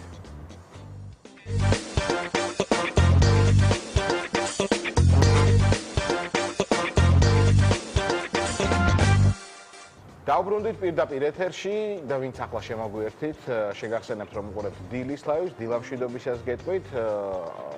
ანა ზაკაშვილი შემოგვიერთდა თავისი არაჩვეულებრივი რუბრიკით სარჩევი და წინ აქვს გამზადებული, როგორც ხედავ, მარილი და სხვადასხვა მარილის სახეობები. ესე იგი, რჩევები უნდა მოგცე მარილზე და მის გამოყენებაზე და მოგესალმებით კიდევ ერთხელ. მარილზე არ გაგვიშვა ჩემო ანა. რჩევებს მივესალმებით ჩვენს ტელემაყურებლებს. კი ბატონო, დღეს უნდა ვილაპარაკოთ მარილზე, ერთ ნივთიერებაზე, რომელიც აგემრიელებს აბსოლუტურად ყველაფერს და მასში შემავალი ელემენტები მინდა გითხრათ, რომ ჩვენი ორგანიზმის ჯანსაღი ფუნქციონირებისთვის ძალიან მნიშვნელოვანი არის. ოღონდ მხოლოდ იმ შემთხვევაში, თუ კი ვიღებთ იმ რაოდენობას, რაც ჯანსაღი ჯანდაცვის მსოფლიო ორგანიზაციის მიერ არის რეკომენდებული. თუმცა სინამდვილეში მსოფლიოს მოსახლეობის 75% იმაზე მეტ მარილს იღებს, ვიდრე მსოფლიოს ჯანდაცვის ორგანიზაციის რეკომენდაცია არსებობს. ცოცხალი მაგალითი მე. კი ბატონო, ხო, და შესაბამისად სხვადასხვა სპეციალობის ექიმები სხვადასხვა დაავადების მქონე ადამიანებს და თავიანთ პაციენტებს უკრძალავენ მარილის მიღებას და თავიანთი რაციონიდან მარილის ამოღებას რეკომენდაციას გასცემენ. თუმცა დამეთანხმებით ალბათ რომ ეს საკმაოდ რთული შეზღუდვა არის, იმიტომ რომ მარილის გარეშე არ ვიცი ალბათ ბევრისთვის საჭმელს გემო არ აქვს. გამონათქვამიც ხომ არსებობს, აი მარილი მოაყარეო, ანუ ეს არის რაღაცნაირად აი ისეთი ადამიანი მარილი აკლია. ხო, აი მარილოა. მარილსაც, ანუ ადამიანსაც კი შეიძლება რომ კი ბატონო, დღეს სტუდიაში ჩვენს ბაზარზე გავრცელებული ყველაზე ესეთი პოპულარული მარილები გვაქვს წარმოდგენილი. ეს არის იოდიზებული მარილი, სუფრის მარილს, რასაც ვეძახით, ზღვის მარილი და ვარდისფერი ჰიმალაის მარილი. მათ მოხმარებასთან დაკავშირებით და მათი ავკარგიანობასთან დაკავშირებით ძალიან ბევრი მოსაზრება არის საზოგადოებაში გავრცელებული და დღეს მინდა ჩემს რუბრიკაში სწორედ ამ სახეობებზე ვილაპარაკოთ მარილის და გარდა ამისა, სანამ სტუმარს მოვიწევდეთ სტუდიაში და ამ თემას კიდევ უფრო გავშლიდეთ, მანამდე გეტყვით, რომ სტუდიაში გვაქვს ბრიტანული წარმოების მარილი ლოსალტი და სხვათა შორის და ამას მე სტუმართან უფრო მეტადაც გავშლით და ვილაპარაკებთ მარილს, რის გამოც ვუფრთხით, არის მასში ნატრიუმის გადამეტებული რაოდენობა და ეს მარილი ლოსალტს გულისხმობს, შეიცავს ნატრიუმს 66%-ით ნაკლები რაოდენობით და კი ბატონო, ჩანაცვლებული არის სხვა ნივთიერებით, კალიუმით.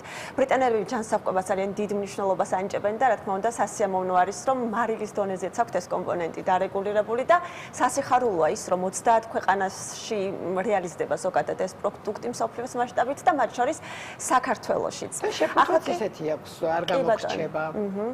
ახლა კი დროა უკვე სტუმარი მოვიწვიოთ სტუდიაში ექიმი ენდოკრინოლოგი ლაშა უჩაბა არის ჩვენი დღევანდელი გადაცემის სტუმარი. ლაშა უჩაბა სტუმრად ნამდვილად ვერ აღოთქვა. მადლობა რომ ხართ ჩვენთან ერთად ასეთ საინტერესო და მნიშვნელოვან თემაზე სასაუბროთ. სტუმარ მასპინძელია ჩვენი ლაშა, იმიტომ რომ ჩვენი ექიმების არაჩვეულებრივი გადაცემის არაჩვეულებრივი. მოგესალმებით, მივესალმები მაყურებელს და მადლობა თქვენ, რომ ძალიან საინტერესო საკითხებით ანებივრებთ ხოლმე მაყურებელს, იმიტომ რომ მარილის მოხმარება ნამდვილად მნიშვნელოვანი არის, როგორ მოვიხმაროთ, რა თვისებები აქვს და ასე შემდეგ. კარგი, მოდი მაშინ პირდაპირ დავიწყოთ და პირველი კითხვა, რაც ჩვენს მაყურებელს დარწმუნებული ვარ ძალიან აინტერესებს, რატომ შეიძლება მარილი გახდეს ჩვენი ორგანიზმისთვის მავნებელი და რატომ ვუფრთხით მარილს ასე განსაკუთრებით, რა შეიცავს ასეთ განსაკუთრებულს? დიახ, მარილის მრავალი სახეობა არსებობს, როგორც თქვენ უკვე ახსენეთ. გავრცელებული არის სუფრის მარილი, რომელიც თეთრი შეფერილობის არის და შედარებით წმინდად დაფქვილი და მას ეძახიან რაფინირებულ მარილს, ისევე როგორც შაქარი არსებობს რაფინირებული, ასევე არსებობს მარილი. რატომ რაფინირებული? იმიტომ რომ მარილი სინამდვილეში არ არის ესეთი თეთრი შეფერილობის, უფრო მუქი შეფერილობის არის და შესაბამისად ჩვენ რომ მივიღოთ მსგავსი შეფერილობის მარილი, ქიმიურად უნდა დამუშავდეს და მას ემატება გარკვეული ასე ვთქვათ ქიმიური ნივთიერებები, რის შემდეგაც ჩვენ ვღებულობთ თეთრ მარილს და ეს ქიმიური დანამატები თავის მხრივ რა თქმა უნდა უარყოფითად მოქმედებს საბოლოო ჯამში ჩვენს ორგანიზმზე. რომ არაფერი ვთქვათ თვითონ შემადგენლობაზე კონკრეტულად მარილის, ხო, რომელიც ძირითადად შეიცავს დიდი ოდენობით ნატრიუმს, ანუ ნატრიუმის ქლორიდს და შესაბამისად აქედან გამომდინარე ის ზეგავლენას ახდენს ნატრიუმი ხო მნიშვნელოვანი კომპონენტი არის ელემენტი ჩვენი ორგანიზმისთვის. აი რატომ რა გადაჭარბებული რაოდენობით შეიცავს ნატრიუმს და მაგიტომ შეიძლება გახდეს ჩვენი კი, აბსოლუტურად გეთანხმებით. ნატრიუმი აძლევს სწორედ იმ სიმლაშეს, რა სიმლაშეც აქვს ზოგადად მარილს, გემოს კი. და ნატრიუმი ნამდვილად მნიშვნელოვანი კომპონენტი არის ჩვენი ორგანიზმისათვის, წყლის ესე ვთქვათ ჰომეოსტაზში იღებს მონაწილეობას, ანუ წყლის შენარჩუნებაში და ცვლაში. და გარდა ამისა, რა თქმა უნდა, უჯრედულ დონეზე ის მოქმედებს უჯრედში სხვადასხვა ნივთიერებების შეყვანაზე, ბლოკირებაზე და ასე შემდეგ. და როგორც მივხვდი, გადამეტებული ნატრიუმი აკავებს ორგანიზმში წყალს. აბსოლუტურად მართალი არის. დიდი ოდენობით ნატრიუმი წყლის აბსორბციას იწვევს და შეკავებას ორგანიზმში, რამაც შესაძლებელია გამოიწვიოს გარკვეული, ასე ვთქვათ, უარყოფითი გავლენა ჩვენს ორგანიზმზე. აი, რა დაავადებები შეიძლება გამოიწვიოს და პრინციპში შუპდებით, განსაკუთრებით ქალები საღამოს მარილიან რამეს თუ მივირთვით, მე წყალი გვინდა და დილას ცოტა რაღაცა. აი, შეშუპებულები რომ ვიღოთ. კი, განსაკუთრებით ქალები არა, ალბათ ორივეს ქეში ქალები რო წყალები უფრო განიცდიან ამ საკითხს, ხო. შესაბამისად ნატრიუმი როდესაც აკავებს წყალს, ხო, წყლის ცვლასაც ჩვენს ორგანიზმში ძალიან დიდი და განამწყვეტი მნიშვნელობა აქვს, იმიტომ რომ წყლის ცვლა განაპირობებს მეტაბოლიზმის სიჩქარეს ჩვენს ორგანიზმში. შესაბამისად ჩვენ წყალი გვჭირდება იმისათვის, რომ უჯრედულ დონეზე წავიდეს ნორმალური ნივთიერებათა ცვლა და გარდა ამისა, შარცასქესო გზით წყალს შემდგომში გამოაქვს ის ჩვენთვის უარყოფითი ნივთიერებები, რომელიც გროვდება ჩვენს ორგანიზმში, ანუ ტოქსინები და შლაკები, რაც შემდგომში თუ დარჩა ორგანიზმში იგივე წყლის შეშუპების გამო უარყოფით ზეგავლენას ახდენს ორგანიზმზე. აქედან გამომდინარე რა დაავადებების მაპროვოცირებელი შეიძლება გახდეს გადამეტებული მარილით პირველი რაც არის, ეს არის ბულთსახუთა სისტემის დაავადებები, რა თქმა უნდა და კარდიოლოგებს განსაკუთრებით გაიდლაინებში, ანუ სასწავლო სახელმძღვანელოებში უწერიათ, რომ დაუშვებელია დიდი ოდენობით მარილის გამოყენება, მაგალითად არტერიული ჰიპერტენზიის დროს, გულის უკმარისობის დროს, ისეთ მდგომარეობაში, როდესაც გადატანილი აქვს პაციენტს ინფარქტი, ან არის გულის უკმარისობა, ან შეიძლება ინსულტიც, იმიტომ რომ მოქმედებს arteriul წნევაზე. arteriul წნევაზე მოქმედებს რატომ? იმიტომ რომ სწორედ ნატრიუმი აკავებს წყალს ჩვენს ორგანიზმში და შემდგომში დიდი ოდენობით, ესე ვთქვათ, სითხე ხვდება სისხლძარღვებში, რაც თავის მხრივ მოქმედებს უკვე წნევაზე, რამაც შესაძლებელია გამოიწვიოს უკვე დაზიანებული სისხლძარღვების კიდევ მეტად დაზიანება, ან ესე ვთქვათ, ჯანსაღი არტერიების პირიქით პირვანდელი დაზიანება. ამიტომაც მსოფლიო ჯანდაცვის ორგანიზაციის მიერ რეკომენდებული დღესდღეობით მარილის გამოყენების ოდენობა დღე-ღამის განმავლობაში არის 5 გრამი.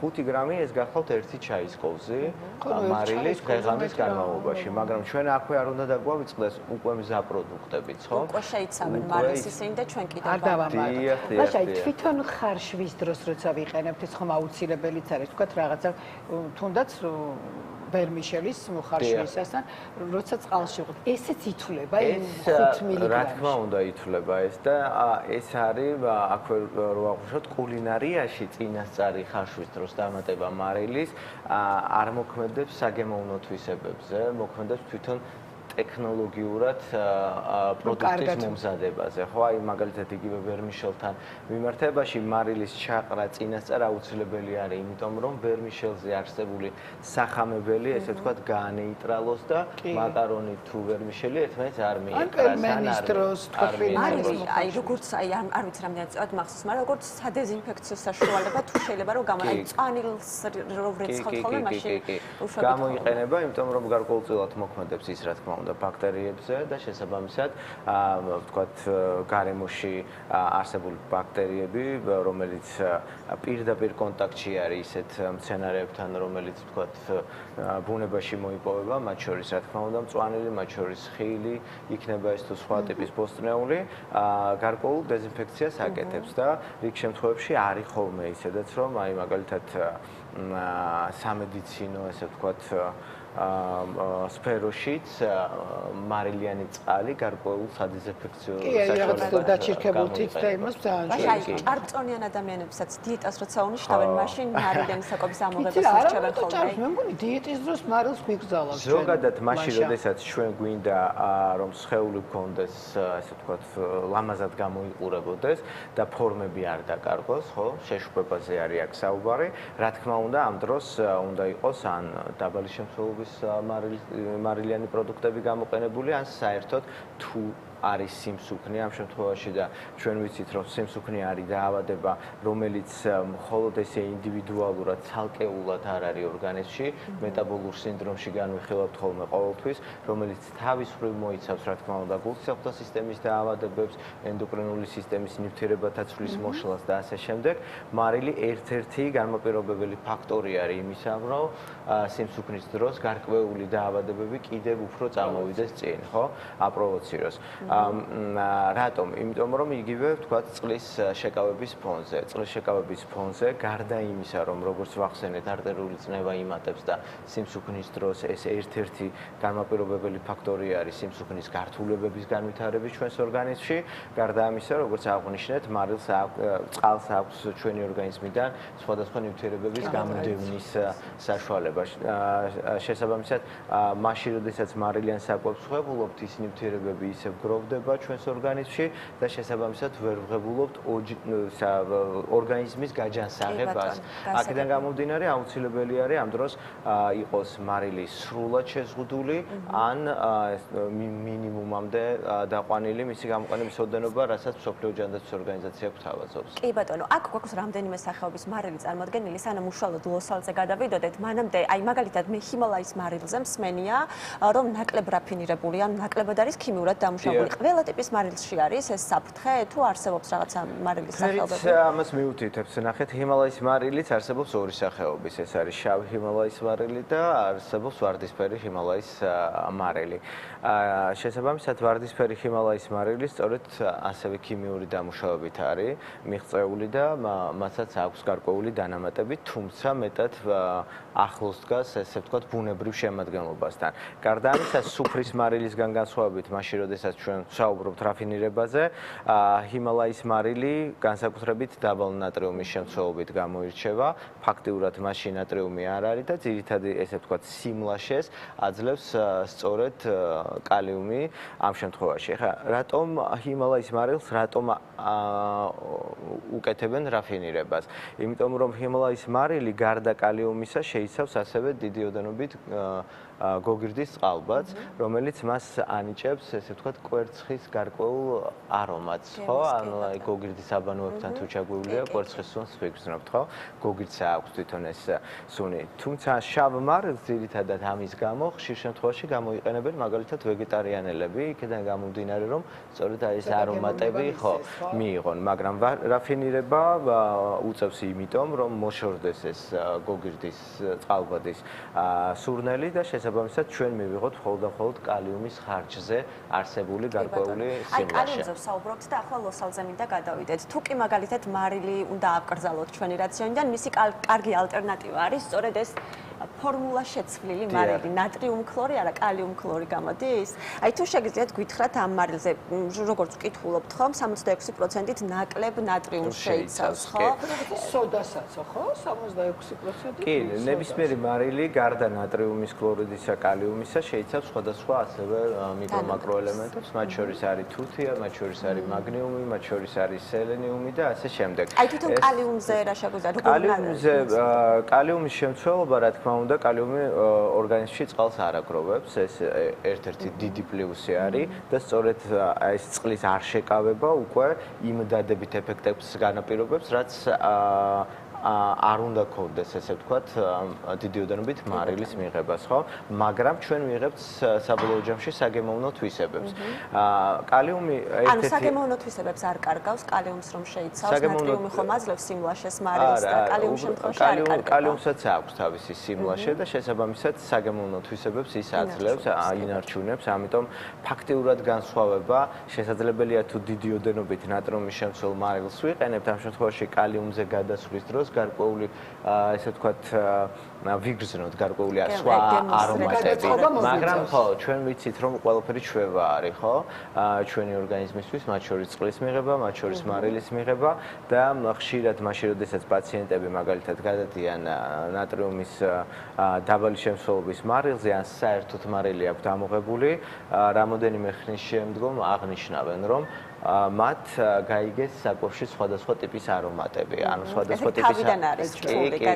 სხვადასხვა ტიპის არომატებში იგულისხმება კერძის იმ კომპონენტების, ესე ვთქვათ, არომატები, რომლისგანაც შედგება კერძი, ხო? იმიტომ რომ ხშირ შემთხვევაში ჩვენ ალბათ თუ სახლში არა, სადმე მაინც რესტორანშიც შეგვხვედრია პროდუქტი, რომელსაც მხოლოდ მარილის გემო აქვს და სხვა საგემოვნო თვისებებს ფაქტიურად ვერ აი კალიუმ შემცველი მარილები ხო? აი როგორ უნდა გამოვიყენოთ საკვების მომზადების დროს, თერმულად დამუშავების დროს შეგვიძლია გამოვიყენოთ თუ მე ნებისმიერი მარილი ზოგადად უმჯობესი არის გამოვიყენოთ უკვე საკუთარ ულუფაზე, ანუ საკუთარ თეფშზე, იმისათვის რომ არ მივიღოთ დიდი ოდენობით მარილი და არ ვიყოთ სხვის გემოვნებაზე ასევე ხო დამოკიდებული, იმიტომ რომ ჩვენი რეცეპტორები ყოველთვის ინდივიდუალური არის და სხვადასხვა საკვები პროდუქტების იქნება ეს მარილის თუ შაქრის აღქმა აბსოლუტურად აბსოლუტურად სხვადასხვანაირია. ანუ ის ვიღაცისთვის შესაძლებელია იყოს მარილიანი, მაგრამ ვიღაცისთვის შესაძლებელია დამატება საჭიროდეს. ამიტომ ისევე როგორც რაფინირებული მარილი, ასევე რა თქმა უნდა კალიუმის შემცველი მარილიც სასურველი არის საკუთარ ულუფაზე გამოვიყენოთ. რატომ? იმიტომ რომ ხარშვის დროს ისედაც გარკვეულ ესე ვთქვათ რაოდენობას, ანუ მაშინ როდესაც ნატრიუმი და ქლორი იხლიჩება, ფაქტიურად კარგავს ამ საგემოვნო თვისებებს და ამიტომ მეტად დიდი ოდენობით გამოყენება გვიწევს ხოლმე მომზადების დროს, ვიდრე უკვე მომზადებულ ულუფაზე, ხო, რომ მოვაყაროთ. ასევე არის კალიუმის შემცველობის მარილიც, უმჯობესი არის ყოველთვის გამოვიყენოთ, რა თქმა უნდა, მზა ულუფაზე, იმისათვის რომ დიდი ოდენობით არ მივიღოთ. ეხლა მაშინ, როდესაც ჩვენ ვსაუბრობთ კალიუმზე, ის ძალიან მნიშვნელოვანი, ესე ვთქვათ, მიკროელემენტი არის ჩვენი ორგანიზმისთვის, განსაკუთრებით გულსახმთა სისტემის გამართული მუშაობისთვის, იმიტომ რომ გულის რიტმის რეგულირებას ახდენს ჩვენს ორგანიზმში, გარდა ამისა, კუნთოვანი ქსოვილის სტიმულაციას ახდენს. ამ დროსაც, რა თქმა უნდა, თუ ჩვენ ვსაუბრობთ გულის რიტმზე და ვსაუბრობთ კუნთებზე, დიდი ოდენობით კალიუმის მიღებაც არ შეიძლება, ხო? იმიტომ რომ შესაძლებელია ამან უარყოფითი ზეგავლენა მოახდინოს ორგანიზმზე. აქ დაბალანსებული არის ეს ლაშას რო უსმენ, ეხლა მივხვდი, კარგად დავფიქრდი, რატომ ბარდება ქიმია პირველ საგნად სამედიცინო უნივერსიტეტში, რომ უმნიშვნელოვანესია. ლაშა, აი საერთოდ ზოგადად აკრძალვა ადამიანებში თუ თქვათ ჩვენება არ აქვს და არ არის თქვათ კარდიოპაციენტი. რამდენად რეკომენდაციას გაუწევდი, რომ საერთოდ აი ერთხელაც არანაირი მარილი არ მიიღოს ადამიანმა. შეიძლება ესეც შესაძლებელია, ეხლა ხშირ შემთხვევაში ისმის ხოლმე ამაზე კითხვა, რომ აი მაშინ თუ აუცილებელი არის ან იგივე კალიუმი, ან იგივე ნატრიუმი, ჩვენ საიდან ვღებულობთ ამას, თუ არ გამოვიყენებთ მარილს, ხო? კალიუმიც და ნატრიუმიც ორივე კომპონენტი საერთოდ მარილი მიიღება ბუნებისგან, მოდი ესე ვთქვათ, ხო? ქიმიურად წარმოებული მარილი ფაქტიურად არ არსებობს და ან მიიღება სხვადასხვა ესე ვთქვათ კლდის ესე ვთქვათ კომპონენტებისგან, ან ზღვის წყლისგან და ასე შემდეგ. კი ბატონო. შესაბამისად ნატრიუმი და კალიუმის შემცველობით გამოირჩევა ამ ჩვენ ბუნებაში მოყვანილი სხვადასხვა პროდუქტებიც, ხო, ხილიც და ბოსტნეულიც და ისინიც რა თქმა უნდა შეიცავს და ზოგიერთ მწვანეს აი თუ ჩვენ გარკვეული პერიოდი მაგალითად ავკრძალავთ მარილს, მაშინ როდესაც მივირთმევთ გარკვეულ ბოსტნეულს თუ მწვანეს, იმათ სიმულაშეს აუცილებლად შევიხსნებთ, იმიტომ რომ რეცეპტორები აბსოლუტურად სხვანაირად კი, სხვანაირად აღიქვამს. მე ესე ვთვლი ყოველ შემთხვევაში, რომ საგემოვნო თვისებები აი ნახეთ, ჩემთან სახლში რო შემოხვიდეთ, პურს, შაქარს და მარილს ვერ იპოვნით. მაგრამ იპოვნით ძალიან ბევრ ლამაზ ნახატს, მოგეთხოვთ. კი, იპოვნით მარილი დახატებს. ლაშა, ჩვენ ვილაპარაკეთ იმაზე, მარილი რამდენად მავნებელი არის ჩვენი ორგანიზმისთვის, მის ჯანსაღ ალტერნატივაზეც ვილაპარაკეთ, მაგრამ ისიც ვიცით, რომ საქართველო არის იოდდეფიციტური ქვეყანა, ხო, ესეც მსმენია.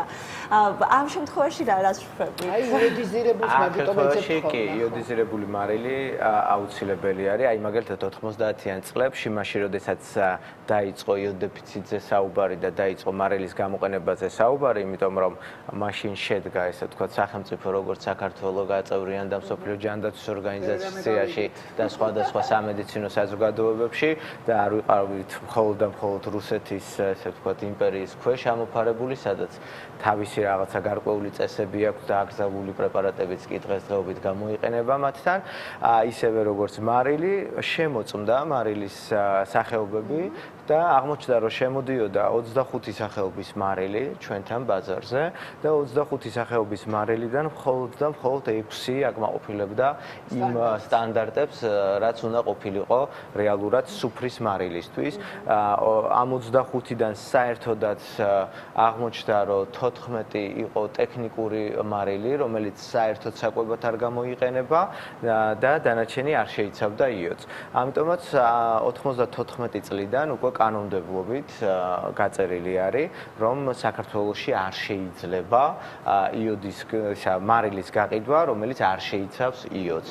და თუ მსგავსი ტიპის მარილი იქნება გაყიდული, უნდა გაიყიდოს მხოლოდ აფთიაქებში, იმიტომ რომ რიგ შემთხვევებში საჭირო არის ხოლმე იოდის გარეშე მარილის შემცველობაც. სწორედ რომ აფთიაქებში იყიდება და ძალიან მნიშვნელოვანი არის და რატომ უნდა დაგისვათ შემდეგი კითხვა ახლა მარილის ფალსიფიცირებასთან დაკავშირებით.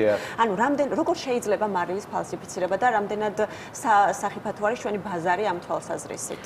ამ ეტაპისთვის როგორც აღნიშნეთ უკვე კანონმდებლობით რეგულირდება და დასჯადი არის, თუმცა შესწავლა 90-იანი წლების შემდგომ რა მოხდა შემდგომში ამ შესწავლის მერე ბაზარზე ჯერჯერობით სამწუხაროდ არ მომხდარა, ამიტომ ესე დაზუსტებით ვერ ვიტყვით ამ ეტაპისთვის რა ტიპის მარილი გამოიყენება, თუმცა ის რომ თქვათ ფალსიფიცირება შეიძლება, რა თქმა უნდა ფალსიფიცირება შეიძლება, იმიტომ რომ ჩვენ მაგალითად აფთიაქებში შეგვიძლია ტექნიკური მარილის ყიდვა, რომელიც ბევრად უფრო იაფიღებს და თუ ესე ვთქვათ მწარმოებელი მოინდომებს ეს დიდი ლოდების სახით იყიდება, ესე ვთქვათ ტექნიკური მარილი. თუ ამის ესე ვთქვათ შემდგომში წარმოებაში ჩაშვებას მოინდომებს და გაყიდის იმის გამო, რომ ფინანსური ესე ვთქვათ სარგებელი უფრო მეტი ნახოს, ამ შემთხვევაში ალბათ შესაძლებელი არის. უბრალოდ მაშინ, როდესაც მომხმარებელი არჩევს მარილს, აუცილებლად მან უნდა შეამოწმოს თუ ვინ არის მწარმოებელი, რამდენად ესე ვთქვათ იმსახურებს ის ნდობას, როგორი შეფუთვა აქვს, გაყიდვის წერტილი. კი, აბსოლუტურად გეთანხმებით. როგორი არის შენახვის პირობები, იმიტომ რომ მარილის შენახვის პირობები ერთ-ერთი მნიშვნელოვანი და აუცილებელი კომპონენტი არის მისი გამოყენებისათვის. მარილის შენახვის პირობები აი ჩვენ გვახსოვს ალბათ 90-იან წლებში რომ მარილი იყიდებოდა მხოლოდ ქაღალდის შეფუთვებში, ხო? და სველდებოდა. შესაბამისად მისი ზოგჯერ ნახეთ სახლში კი არ სველდებოდა, უბრალოდ სველსაც ყიდულობდით, იმიტომ რომ არ იყო სხვა გზა და გამოსავალი, ვინაიდან არ იყო დაცული მისი შენახვის პირობები და ნესტის აღების დროს, რა თქმა უნდა, ის სველდება და ის კარგავს იოდს ამ შემთხვევაში, რაც მნიშვნელოვანი არის იმისათვის, რის გამოც უნდა მივიღოთ მარილი და პლუს ამას მასში აი ამ სისვლის გამო უკვე ჩნდებოდა გარკვეული, ესე ვთქვათ, სხვადასხვა ტიპის დანამატები, რომელიც უარყოფით ზეგავლენას ახდენდა. დღესდღეობით ამიტომაც მნიშვნელოვანი არის და ეს კანონმდებლობით არ არის გაწერილი ამ ეტაპისთვის, მაგრამ არის რეკომენდაციები, რომ მარილი უნდა ინახებოდეს არა ქაღალდის, არამედ პოლიეთილენის ან შუშის ბოთლში, იმისათვის რომ მან შეინარჩუნოს, მან შეინარჩუნოს მისი დადებითი თვისებები. გარდა ამისა, იმ პოლიეთილენის და ვთქვათ მინის ბოთლშიც აუცილებელი არის შენახვის ვადების გათვალისწინება, იმიტომ რომ დაახლოებით 6-8 თვე ინარჩუნებს იოდს მარილი, როდესაც იოდიზირება ხდება მისი. და ამიტომაც ჩაურევლობის შემთხვევაში თავისი გაზდის, კარგი მომწონს ზომა როცა არის ესეთი საშუალო, იმიტომ რომ 6 თვეში ხა ამ რაოდენობას აუცილებლად გახარჯავს ადამიანი. ხო, სავარაუდოდ, ანუ ეს გახსნიდან, ხო, დაგვავიწყდა, რომ გახსნიდან 6 თვის შემდგომ, როდესაც ხო დაფარული არის, დაახლოებით წელიწადი ნახევარი აქვს მას, ესე ვთქვათ, ვადა და შესაბამისად მაშინ, როდესაც ესეთი ტიპის დალუქულს ყიდულობთ, უკვე ეს ნიშნავს იმას, რომ გახსნიდან 6 თვე ჩვენ თამამად შეგვიძლია გამოვიყენოთ, რასაც ვერ ვიცავთ მაგალითად ქაღალდის შეფუთვაში. აი გენმოდიფიცირებული არ არის თუ აწერია. მოდი ესეც განმომარტოთ ლოს-ანჯელეს მარილის მაგალითად. ჩვენ ვახსენეთ ახლა ამ ეტაპისთვის, რომ მაშინ, როდესაც უნდა მივიღოთ თეთრი შეფერილობის მარილი, გარკვეული ქიმიური ნივთიერებების დამატება ხდება და გენმოდიფიცირება აღნიშნული პროდუქტის, ხო? და აი ეს გენმოდიფიცირება თავის მხრივ ნიშნავს იმას, რომ გარკვეულწილად ის შეიცავს ისეთ ნივთიერებებს, რომელმაც საბოლოო ჯამში შესაძლებელია გამოიწვიოს ჩვენს ორგანიზმში გარკვეული გენების ცვლილება, ისე რომ ამან განაპირობებს გარკვეული დაავადებების წარმოქმნა, ხო? საბოლოო ჯამში. ამიტომაც ზოგადად გენმოდიფიცირებული საკვების მიღება რა თქმა უნდა რეკომენდებული არ არის, მაგრამ ესეც 90-იან წლებში გახდა ძალიან პოპულარული, იქედან გამომდინარე, რომ ამ 70-იანი წლებიდან 90-იან წლებამდე საკმაოდ ესე ვთქვათ გაღარიბდა პროდუქტების არსებობა ბაზარზე და სოფლიოს გადარჩენისთვის, მოსახლეობის გადარჩენისთვის მოხდა გენმოდიფიცირებული საკვები პროდუქტების ესე ვთქვათ წარმოება. უპირატესად ეს იყო აფრიკის ქვეყნებისთვის გათვლილი, თუმცა შემდგომში მწარმოებლებმა ნახეს, რომ შენახვის ვადები უფრო ხანგრძლივდებოდა, საგემოვნო თვისებებს ხო ანიჭებდა გარკვეულ პროდუქტებს, აგრეთვე ნახეს ისეთი ნივთიერებებიც, რომელიც ერთი ვთქვათ მიღების შემდგომ განაპირობებდა მეხსიერებას, რომ აუცილებლად მეორედაც ანუ მოთხოვნილებას, მიჯაჭვულობას ხო უკავშირებდა და აი ეს გენმოდიფიცირებამ გამოიწვია ის, რომ დღესდღეობით მსოფლიო ბაზარი საკმაოდ არის გაჯერებული მსგავსი ტიპის პროდუქტებით და ამიტომ ჩვენთანაც რეალურად ევროკავშირთან ვერიფიცირების კანონის შემდგომ ეს გაწერილი იყო ვერიფიკაციის ხელშეკრულებაში, რომ აუცილებლად სუპერმარკეტებში, როდესაც შევიდოდით, უნდა ყოფილიყო იქ მარკირება პროდუქტების, რომელი არის გენმოდიფიცირებული და რომელი არ არის გენმოდიფიცირებული. ანუ კიდევ ერთი კარგი რამ ევროკავშირთან რა თქმა უნდა, თუმცა ჩვენ ნენელა რა ვიცი გადავდივართ სხვა რელსებზე და მარკირება კი არა, საერთოდ გენმოდიფიცირებული არაგმო პროდუქტები გქონდა თუ არა, ესეც არ ვიცით. და მაშინ ნახეთ, ეხლა ხშირ შემთხვევაში მაგალითად ევროპაში, ამერიკაში, აზიის განვითარებულ ქვეყნებშიც ამ შემთხვევაში იაპონიას გამოვყოფდი, როდესაც შედიხარ, ყველგან არის მარკირება, რომ ეს არის გენმოდიფიცირებული პროდუქტი, ეს არ არის გენმოდიფიცირებული პროდუქტი. არჩევანი შენზეა, ხო? ფასში რა თქმა უნდა განსხვავდება, ხო? და ამ დროს ჩვენ პრინციპში მეტად შემდგომში ორმაგად ჩვენს ორგანიზმზე ვმოქმედებთ, როგორც ჯანსაღი, ხო? ანუ არ ვყიდულობთ დიდი ოდენობით, იმიტომ რომ ძვირია, მაგრამ ვყიდულობთ ცოტა ოდენობით თან ჯანსაღს. ხო, ეს ორმაგი ესე ვთქვათ დადებითი ეფექტი არის ჩვენი ორგანიზმისთვის. ესევე არის მაგალითად მარილსაც რომ მიუბრუნდეთ, ამიტომ ძალიან მნიშვნელოვანი არის იქედან გამომდინარე, რომ მარილი ფაქტიურად ყოველდღიური გამოყენების არის სხვადასხვა ოჯახებში პროდუქტი, ამიტომ დიდი ოდენობით გენმოდიფიცირებულის მიღება ან იმ ქიმიური ნივთიერებების, რომელიც დამატებული არის რაფინირებისას მარილში, რომ არ მივიღოთ. ამ ესე ვთქვათ კომპონენტითაც ჩვენ შეგვიძლია ვთქვათ, რომ ამიტომაც უნდა იყოს ძალიან მინიმალურ ზღვამდე დაყვანილი მარილის ოდენობა. ეხლა ნახსენა დასაწყისში ხატი ამ მარილზე გასვლა. თავარია მარილზე არ გაგვიშვა თქვა რეკლამაზე უნდა დაგვიშვა. ხო, არა, სანამ დავემშვიდობებით. ეს იდიომაც საიდან იღებს სათავეს მარილზე გასვლა. იცით ეგ გამბავი? აი გამახსენდა ახლა კი. ხო, ანუ მარილი, როდესაც ჩვენთან არ მოიპოვებოდა, თურქეთში მოიპოვებოდა მარილი და როცა მიდიოდა არა, როდესაც მიდიოდა მე წამოსაღებად ადამიანი იქ აყაჩაღებდნენ და ხშირად ვერ მოდიოდა ხოლმე ცოცხალი და ამიტომ იყო რომ მარილზე გასვლა იყო სიკვდილის ტოლფასი. მარილის საკმაოდ დიდი ფუფუნება იყო, საკმაოდ ძვირი ღირდა და ამიტომ მაშინ როდესაც მოიპოვებდა ადამიანი, მოპოვებულის დაყაჩაღება ბევრად მარტივი იყო, ვიდრე მის მოსაპოვებლად წასვლა. და საერთოდაც მარილი იცით როგორ შემოვიდა კულინარიაში? აბა როგორ?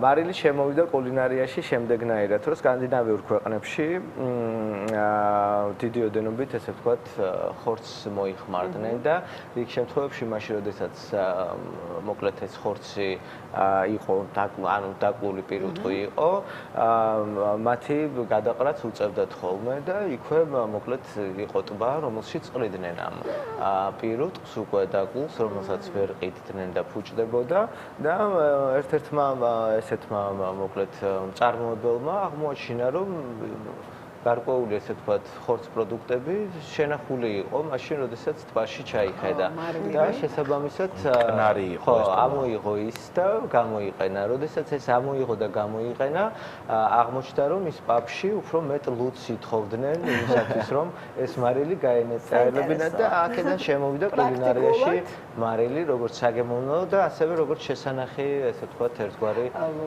ანუ მარილიანი საკვების შემდეგ შეიძლება რომ მარილიანი გემოს სითხეც მოგინდეს მე მგონია რომ პირიქით უკვე არა მარილიანი გემო არა უბრალოდ სითხე უნდა უბრალოდ სითხე ლუდის და ამ შემთხვევაში ეს პაბი იყო და ლუდს ითხოვდნენ უფრო მეტ შემოსავალი გაეზარდა და შესაბამისად კულინარიაში შემოვიდა თორე ანუ მაშინ როდესაც ჩვენ ვსაუბრობთ ზოგადად მარილის აი ესეთ აუცილებლობაზე პროდუქტებში ხო დაახლოებით მე-14 საუკუნემდე საერთოდ არც იყო მარილი კულინარიაში მაგრამ ჩვენ ცხოვრობდნენ ადამიანები უფრო ჯანსაღად ვაჭამოთ მარილიანი საჭმელი ოღონდ აუცილებლად ლოსალტის მარილით დამზადებული საჭმელები რომელიც ზუსტად ალბათ ფეხბურთიმეები ბევრად უფრო მკაცრი რეკომენდაციები არის იქედან გამომდინარე რომ ფეხბურთიმობა თავის მხრივ უკვე არის ერთგვარი ჰორმონალური დისბალანსი ორგანიზმში და დიდი ოდენობით წყლის შეკავებამ შესაძლებელია გამოიწვიოს კიდევ უფრო დიდი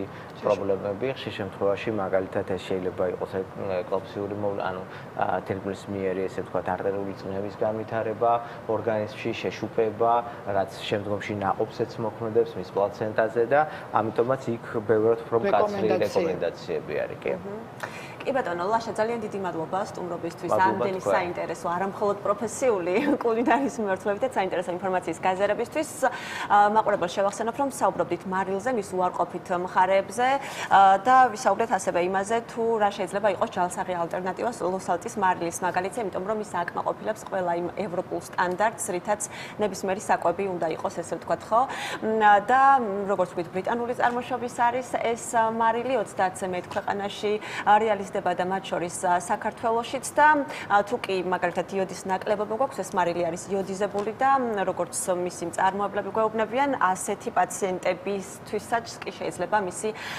გამოყენება. მადლობა ლაშა, წარმატებებს გისურვებთ და იმედობთ კიდევ გიხილავთ ხშირად ჩვენს ეთერში. მადლობა ანა, შენ ასეთი საინტერესო რჩევებისთვის, როგორც ყოველთვის, მადლობა ლაშა, ასევე შენ სტუმრობისთვის. მე უცხოდ ხო არ გრძნობდა ლაშა ამ სტუდიაში თავს. როგორ? უცხოდ ხო არ გრძნობდა ამ სტუდიაში თავს. ისე რომ აი აქეთ-იქით აცეცებდა თვალს სადმოვედი. პირველად ვარ აქო და სად ვარო იტა. ხატია, მოკლედ ჩვენი გადაცემას დასასრულს მივუახლოვ და ჩვენ ტელემაყურებელს მომავალ შაბათამდე უნდა დავემშვიდობოთ. მომავალ შაბათს დილის 9 საათზე ისევ დილის ლაივი იქნება პირდაპირ ეთერში. ჩვენ ახლა წავედით დღეს კვირაა, უქმეა გავისეირნეთ საქმეებს მიხედავთ და ხვალიდან უკვე დავიწყებთ ისევ მზადებას რომ შაბათს და კვირას წავდგეთ ღირსეულად. ნახვამდის.